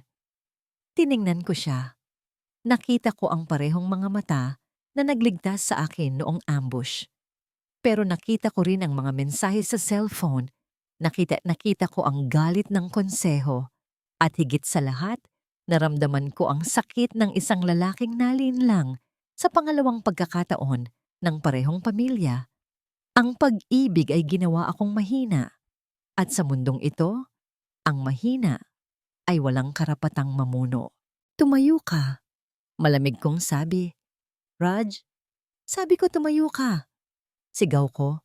At sa pagkakataong ito, kinuha ko ang aking sariling baril mula sa aking holster.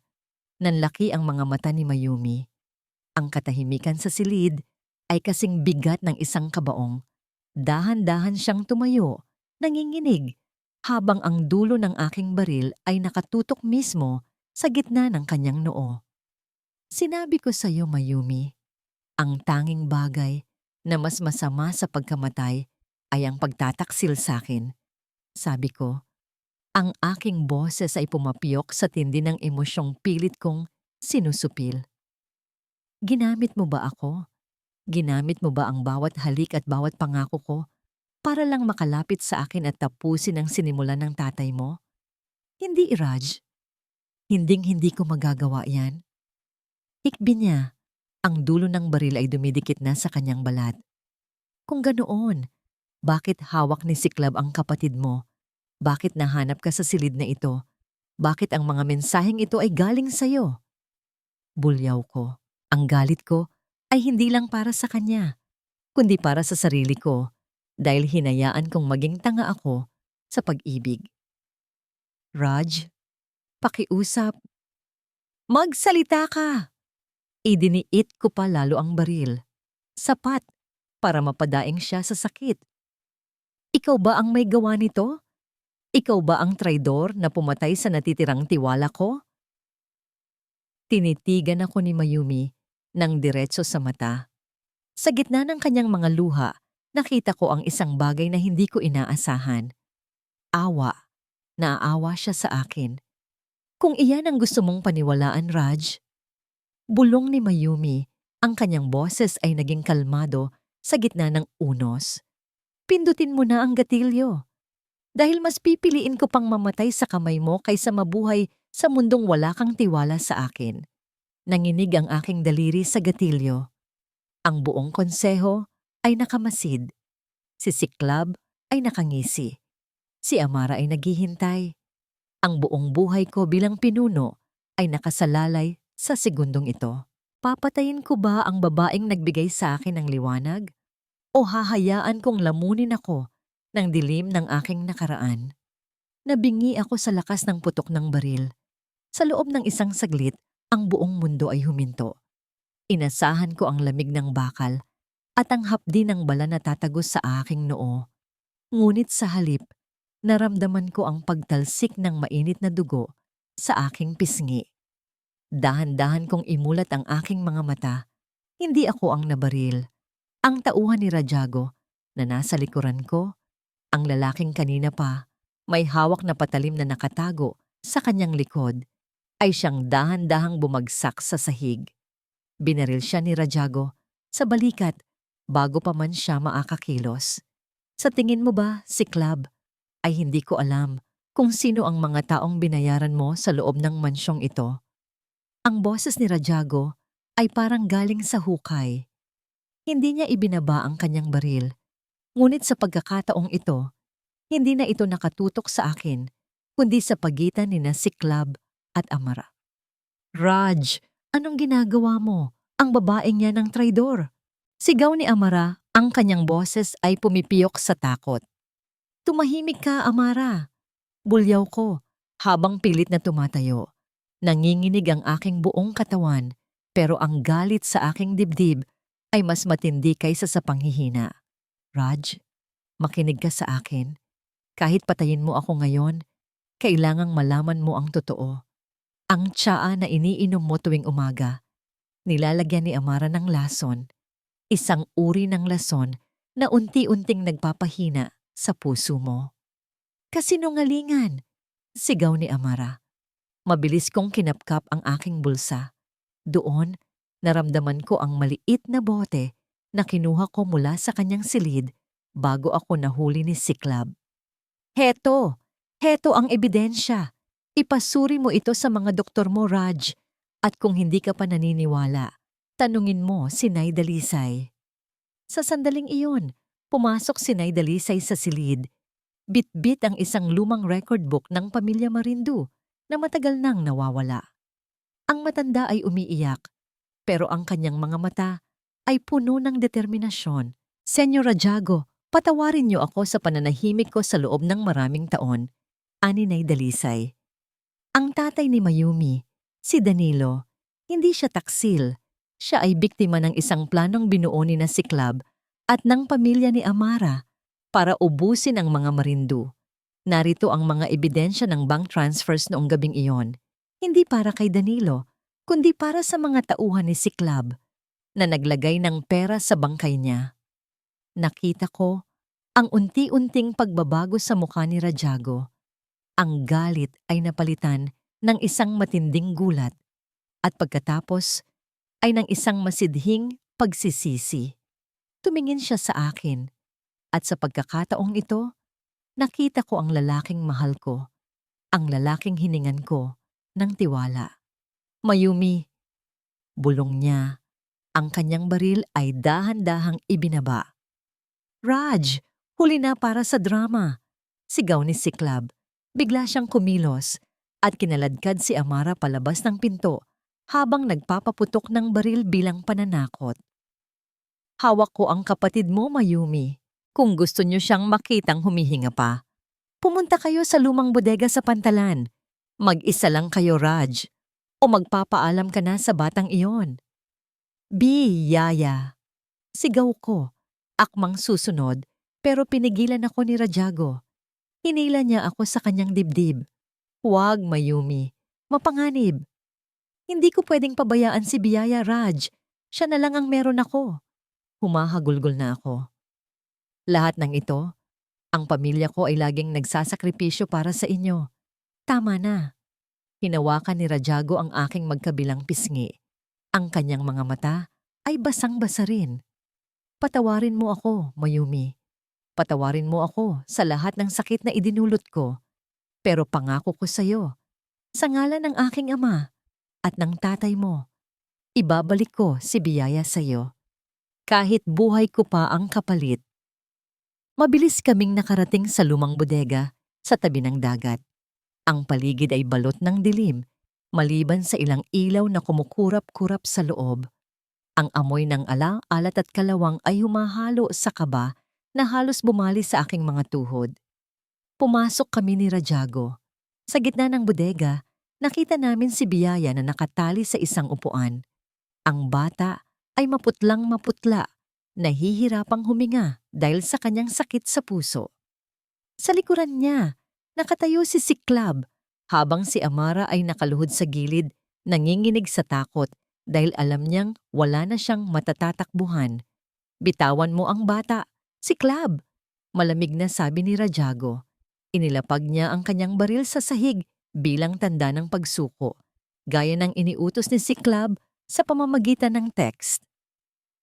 Masyadong tapat, Raj. Masyadong mahina. Tawa ni Siklab. Ngayong wala ka ng sandata, sino na ang magliligtas sa talisman mo? Ako na lang ang kunin mo, sabi ni Rajago habang dahan-dahang lumalapit. Hayaan mo ang bata at si Mayumi. Ang trono ang gusto mo, hindi ba? Ibibigay ko sa iyo ang lahat ng codes, ang lahat ng titulo, basta't paalisin mo sila. Raj, wag! Sigaw ko. Ang ganda ng eksenang ito. Panunuyan ni Siklab. Pero alam mo, Raj, mas masaya kung papanoorin niyo ang isa't isa na mawala. Mas masakit iyon, di ba? Biglang itinutok ni Siklab ang baril kay Rajago. Sa sandaling iyon, nakita ko ang kanyang daliri na nagsisimulang pindutin ng gatilyo. Hindi ko alam kung saan nanggaling ang lakas ko. Ang sugat ko sa balikat ay tila hindi ko na naramdaman. Hindi! Sigaw ko. Muli, sa pangalawang pagkakataon sa aking buhay, tumalon ako sa harap ng lalaking mahal ko. Bang! Naramdaman ko ang isang matinding impact sa aking dibdib. Ang hangin ay biglang nawala. Ang lahat ng liwanag sa loob ng bodega ay tila naging isang maliit na tuldok. Mayumi! Ang huling narinig ko ay ang boses ni Rajago na puno ng hapis at galit. Kasunod ang sunod-sunod na putok ng baril mula sa mga tauhan ni Rajago na kanina pa pala nakapaligid sa labas. Bumagsak ako sa mga braso ni Rajago. Ang kanyang mga luha ay pumapatak sa aking mukha, mainit at puno ng pagsisisi. Bakit mo ginawa muli iyon? Hikbi ni Rajago, habang pilit na tinatakpan ng sugat ko sa dibdib. Ngumiti ako ng bahagya, kahit na ang bawat paghinga ko ay may kasamang dugo. Sabi ko sa iyo, ang pamilya ko ay laging poprotekta sa inyo. Huwag kang pipikit, Mayumi. Pakiusap, huwag mo akong iwan. Biyaya, ang kapatid mo. Kailangan ka niya. Sigaw ni Rajago. Tiningnan ko si Biyaya na ngayon ay kinalalagan na ni Nay Dalisay. Ligtas na siya. Iyon lang ang mahalaga. Mahal, kita, Rod, bulong ko, bago tuluyang magdilim ang aking paningin. Ang bawat segundo sa loob ng waiting area ng ospital ay parang isang taon ng paghihirap. Ang amoy ng disinfectant at ang malamig na bugso ng aircon ay hindi sapat para palamigin ang apoy ng pagsisisi sa aking dibdib. Nakatingin ako sa aking mga kamay. Ang mga kamay na dati ay tanging baril at kapangyarihan lang ang alam hawakan. Ngayon ay natutuyo na ang dugo ng babaeng nagturo sa akin kung paano magmahal. Senyora Jago, kumain po muna kayo, bulong ni Nay Dalisay habang inaalok ako ng tubig. Ang kanyang mga mata ay mugto rin sa pag-iyak, pero nananatili siyang matatag para sa amin. Hindi ko kaya, Nay. Sagot ko, ang boses ko ay basag at halos hindi lumalabas. Kung mawawala siya, Nay Dalisay, kung mawawala si Mayumi dahil sa akin, wala na ring silbi ang lahat ng ito. Naalala ko ang tunog ng flatline sa ambulansya kanina. Ang tunog na yon ay tila isang hatol ng kamatayan para sa aking kaluluwa. Ngunit sa gitna ng desperasyon, nakita ko ang mga doktor na hindi sumuko. Isang shock, 2, 3, hanggang sa bumalik ang mahinang tibok ng kanyang puso. Isang himala na ayon sa mga doktor ay bunga ng kanyang matinding pagnanais na mabuhay. Lumabas ang surgeon pagkalipas ng ilang oras. Tinanggal niya ang kanyang mask at tumingin sa akin nang may pagkapagod pero may bahid ng nangiti. Ligtas na siya, Don Rahago. Malayo sa bituka ang bala pero nawalan siya ng maraming dugo. She is a fighter. Ang mahalaga ngayon ay ang kanyang pahinga. Napaupo ako sa sahig, binaliwala ang aking dangal bilang isang marindu. Humagulgol ako ng yak. Luha ng pasasalamat, luha ng isang lalaking binigyan ng pangalawang pagkakataon ng tadhana. Lumipas ang isang linggo. Ang mansyon ng Marindu ay hindi na gaya ng dati. Ang dilim na bumabalot sa bawat pasilyo nito ay dahan-dahang napapalitan ng liwanag. Si Siklab at Amara, wala na sila sa aking mundo. Ibinigay ko sila sa mga awtoridad kasama ang lahat ng ebidensya ng kanilang mga krimen.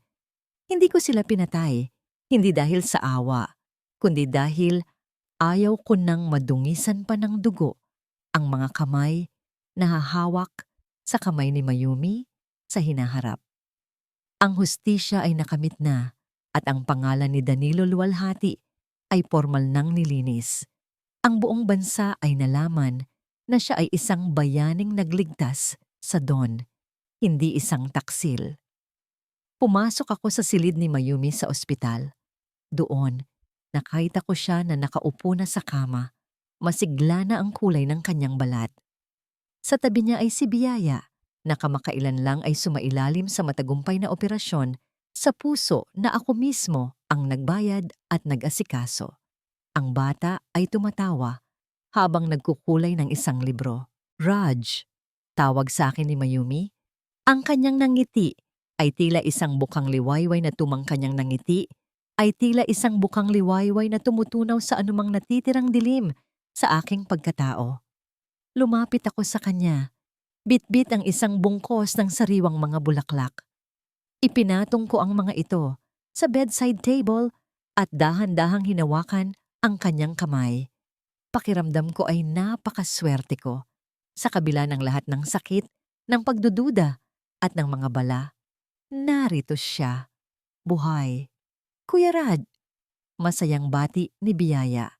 Tumalon ang bata mula sa upuan at yumakap sa aking binti. Salamat po dahil pinagaling niyo ako. Sabi ni ate, ikaw daw ang guardian angel namin. Naramdaman ko ang isang malakas na bara sa aking lalamunan. Ako? Isang guardian angel? Pagkatapos ng lahat ng ginawa ko sa kanila, yumuko ako at binuhat si Biyaya. Hindi, mali ang ate mo, Biyaya. Ang ate mo ang totoong anghel. Ako, ako ang taong pinakaswerte dahil hinayaan niya akong maging bahagi ng buhay niyo. Ibinaba ko si Biyaya at hinarap si Mayumi. Ang kanyang mga mata ay puno ng pag-unawa. Wala akong nakitang kahit anong pait o galit doon na mas lalong nagpahiya sa akin. Narinig ko ang balita, Raj. Mahinang sabi ni Mayumi. Linis na ang pangalan ni tatay.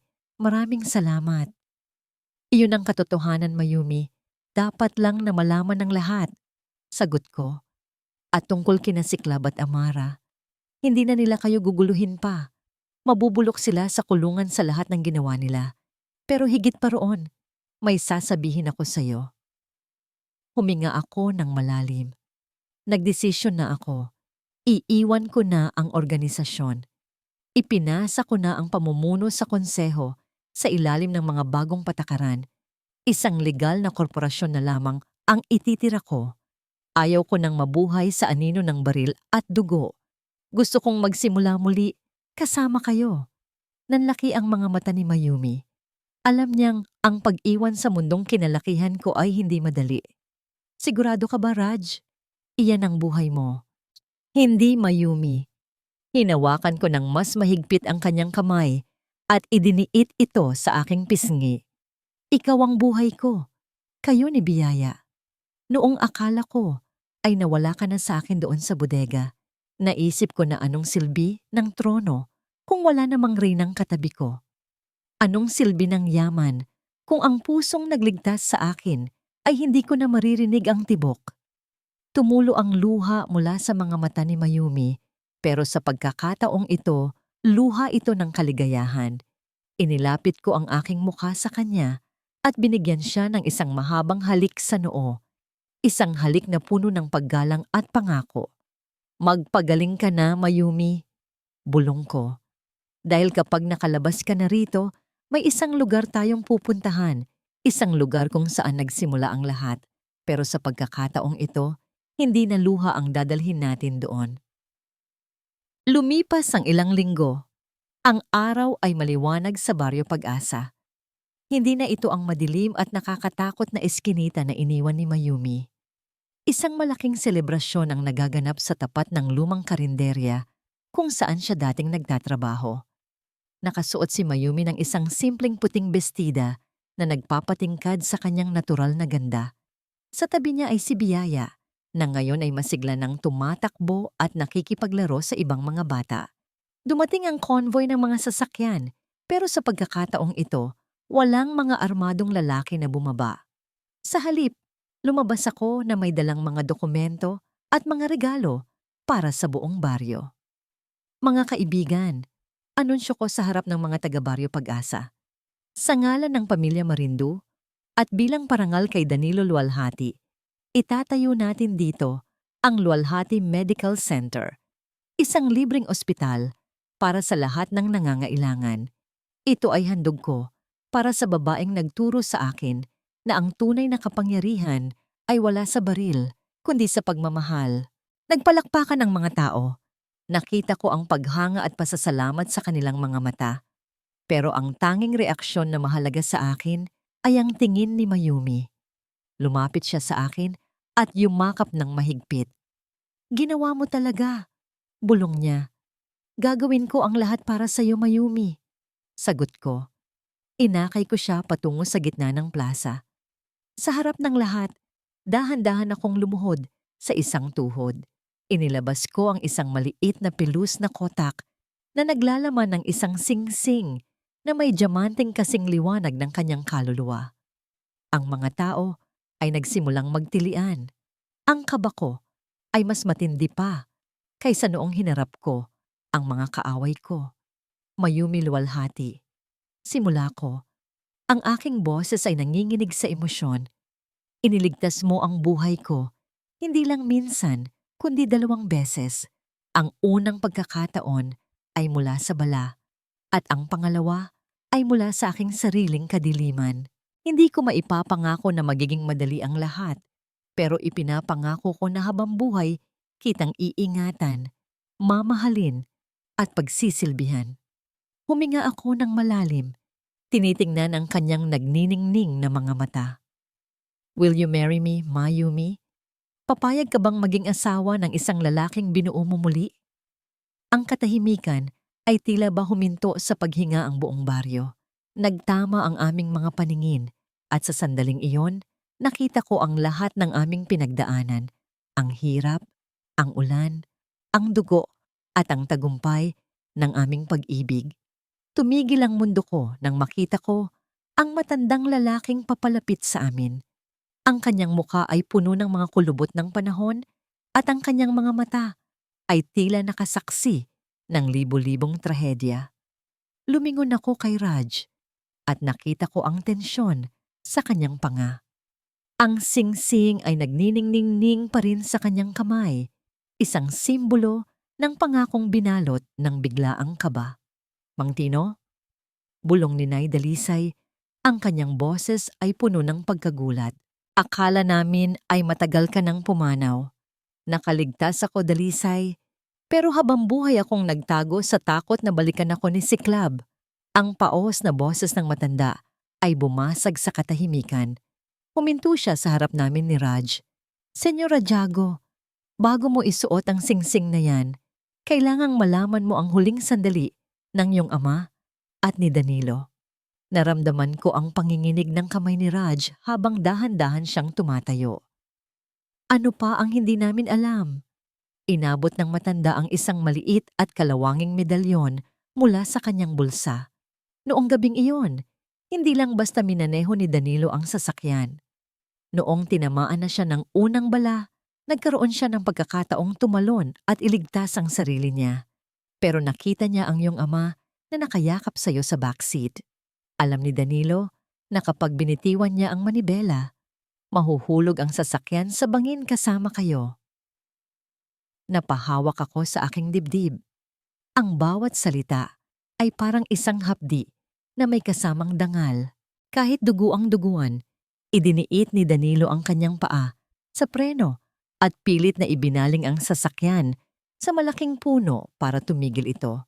Iyon ang nagbigay ng oras para itulak ka ng iyong ama palabas bago sumabog ang makina. Patuloy ni Mang Tino, ang mga luha ay dumadaloy sa kanyang pisngi. Ang huling salita ni Danilo sa akin bago ako tumakas para humingi ng saklolo ay ito. Iligtas mo ang bata.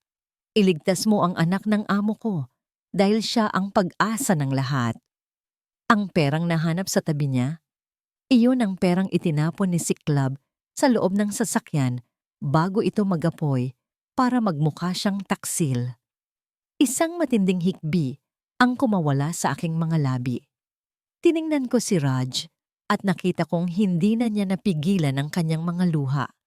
Ang huling mantsa ng pagdududa, ang huling anino ng nakaraan ay tuluyan ng naglaho sa ilalim ng sikat ng araw sa Baryo Pag-asa. Lumuhod si Raj sa harap ko muli. Pero sa pagkakataong ito, hindi lang ito pag-aalok ng kasal. Ito ay isang pagkilala sa kabayanihan ng aking pamilya. Mayumi luwalhati. Ang kanyang boses ay puno ng pagsamba. Hindi ko alam kung paano ko babayaran ang utang na loob ng pamilya ko sa pamilya mo. Pero ipinapangako ko, ang bawat araw ng buhay ko ay itatalaga ko para mahalin ka at pasalamatan ang sakripisyong ginawa ng tatay mo. Papayag ka bang maging asawa ko? Sa gitna ng aking mga luha, ngumiti ako ng pinakamatamis na ngangiting nagawa ko sa buong buhay ko. Oo, Raj, higit pa sa oo. Isinuot niya ang singsing sa aking daliri. At sa sandaling iyon, ang hiyawan ng kagalakan ng mga taga-Baryo Pag-asa ay umabot sa langit. Naramdaman ko ang mainit niyang halik. Isang halik na hindi na lasa ng dugo o lason, kundi lasa ng bagong simula at wagas na pag-ibig. Makalipas ang 6 na buwan, ang dalampasigan ng Marinduque ay balot ng mapuputing bulaklak ng jasmine at orchids. Ang amoy ng dagat ay humahalo sa bango ng pag-ibig na nagmumula sa bawat panauhin. Nakasuot ako ng isang mahaba at eleganteng puting gown na gawa sa pinakamahusay na pinya silk.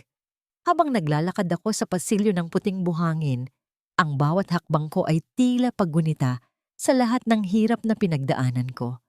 Mula sa pagiging isang boy band na pagod sa buhay, hanggang sa pagiging isang babaeng handang mamatay para sa pag-ibig, narito na ako. Nakita ko si Biyaya sa unahan. Suot ang kanyang flower girl dress. Napakalusog na niya. Ang kanyang mga pisngi ay mapupula at ang kanyang mga mata ay nagniningning sa kagalakan. Sa tabi niya ay si Nay Dalisay na nakangiti habang pinupunasan ng kanyang mga luha. At sa dulo ng pasilyo, nakatayo ang aking hari, si Rajago Marindu. Hindi na siya ang malamig at nakakatakot na lalaki noong una kaming magkita sa eskinita. Ang kanyang mga mata ngayon ay malambot, puno ng liwanag at pag-asa. Habang papalapit ako, nakita kong nanginginig ang kanyang mga labi sa sobrang emosyon.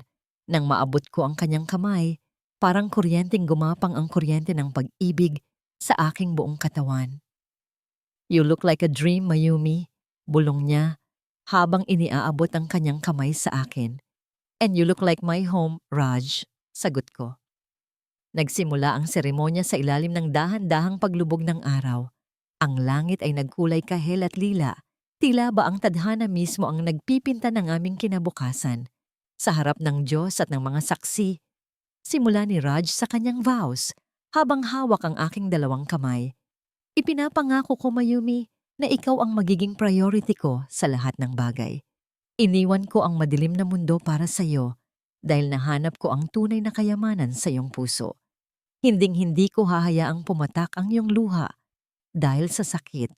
Ikaw ang aking anting-anting, ang aking liwanag, at ang aking buhay." Ako naman ang humawak sa kanyang kamay, pilit na pinapatatag ang aking boses. "Raj, pumasok ka sa buhay ko noong akala ko ay wala na akong pag-asa. Iniligtas mo ang kapatid ko at iniligtas mo ang puso ko mula sa kapaitan. Ipinapangako kong susundin kita saan ka man magpunta. Ang iyong pamilya ay aking pamilya at ang iyong ligaya ay aking ligaya. Ikaw ang pangakong tinupad ng langit para sa akin." Nang ideklara kaming mag-asawa, isang mahaba at madamdaming halik ang pinagsaluhan namin sa harap ng dagat. Ang lahat ng sakripisyo, ang bawat balang hinarap ko, at ang bawat luhang ibinuhos ko ay nagbunga ng isang kaligayahang hindi ko akalaing mararanasan ng isang tulad ko. Habang pinagmamasdan namin ang mga bituin na nagsisimulang magsilabasan sa langit, alam ko na ang kwento namin ni Raj ay hindi nagtatapos dito.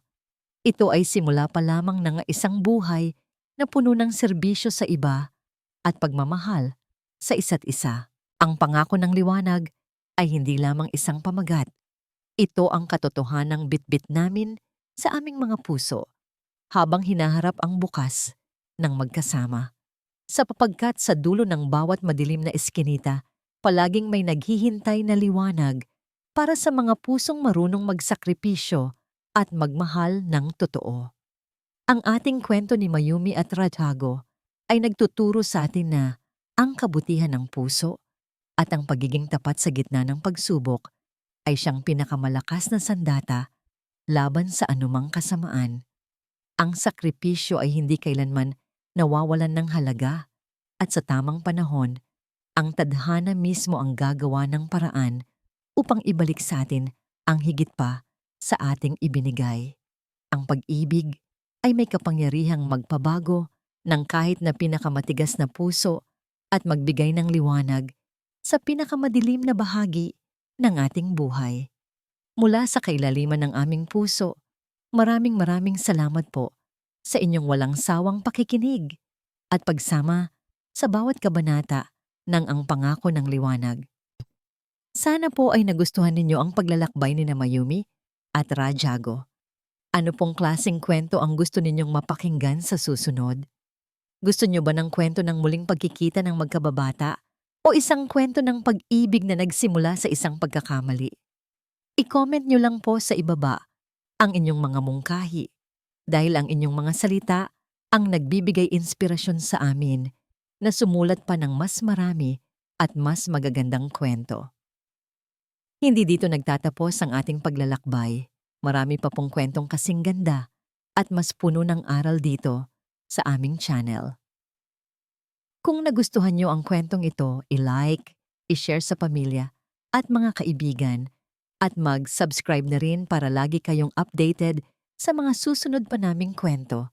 I-click nyo ang notification bell para kayo ang unang makarinig kapag may bago kaming upload. Pagpalain po kayo ng Panginoon, kayo at ang inyong buong pamilya. Hanggang sa muli!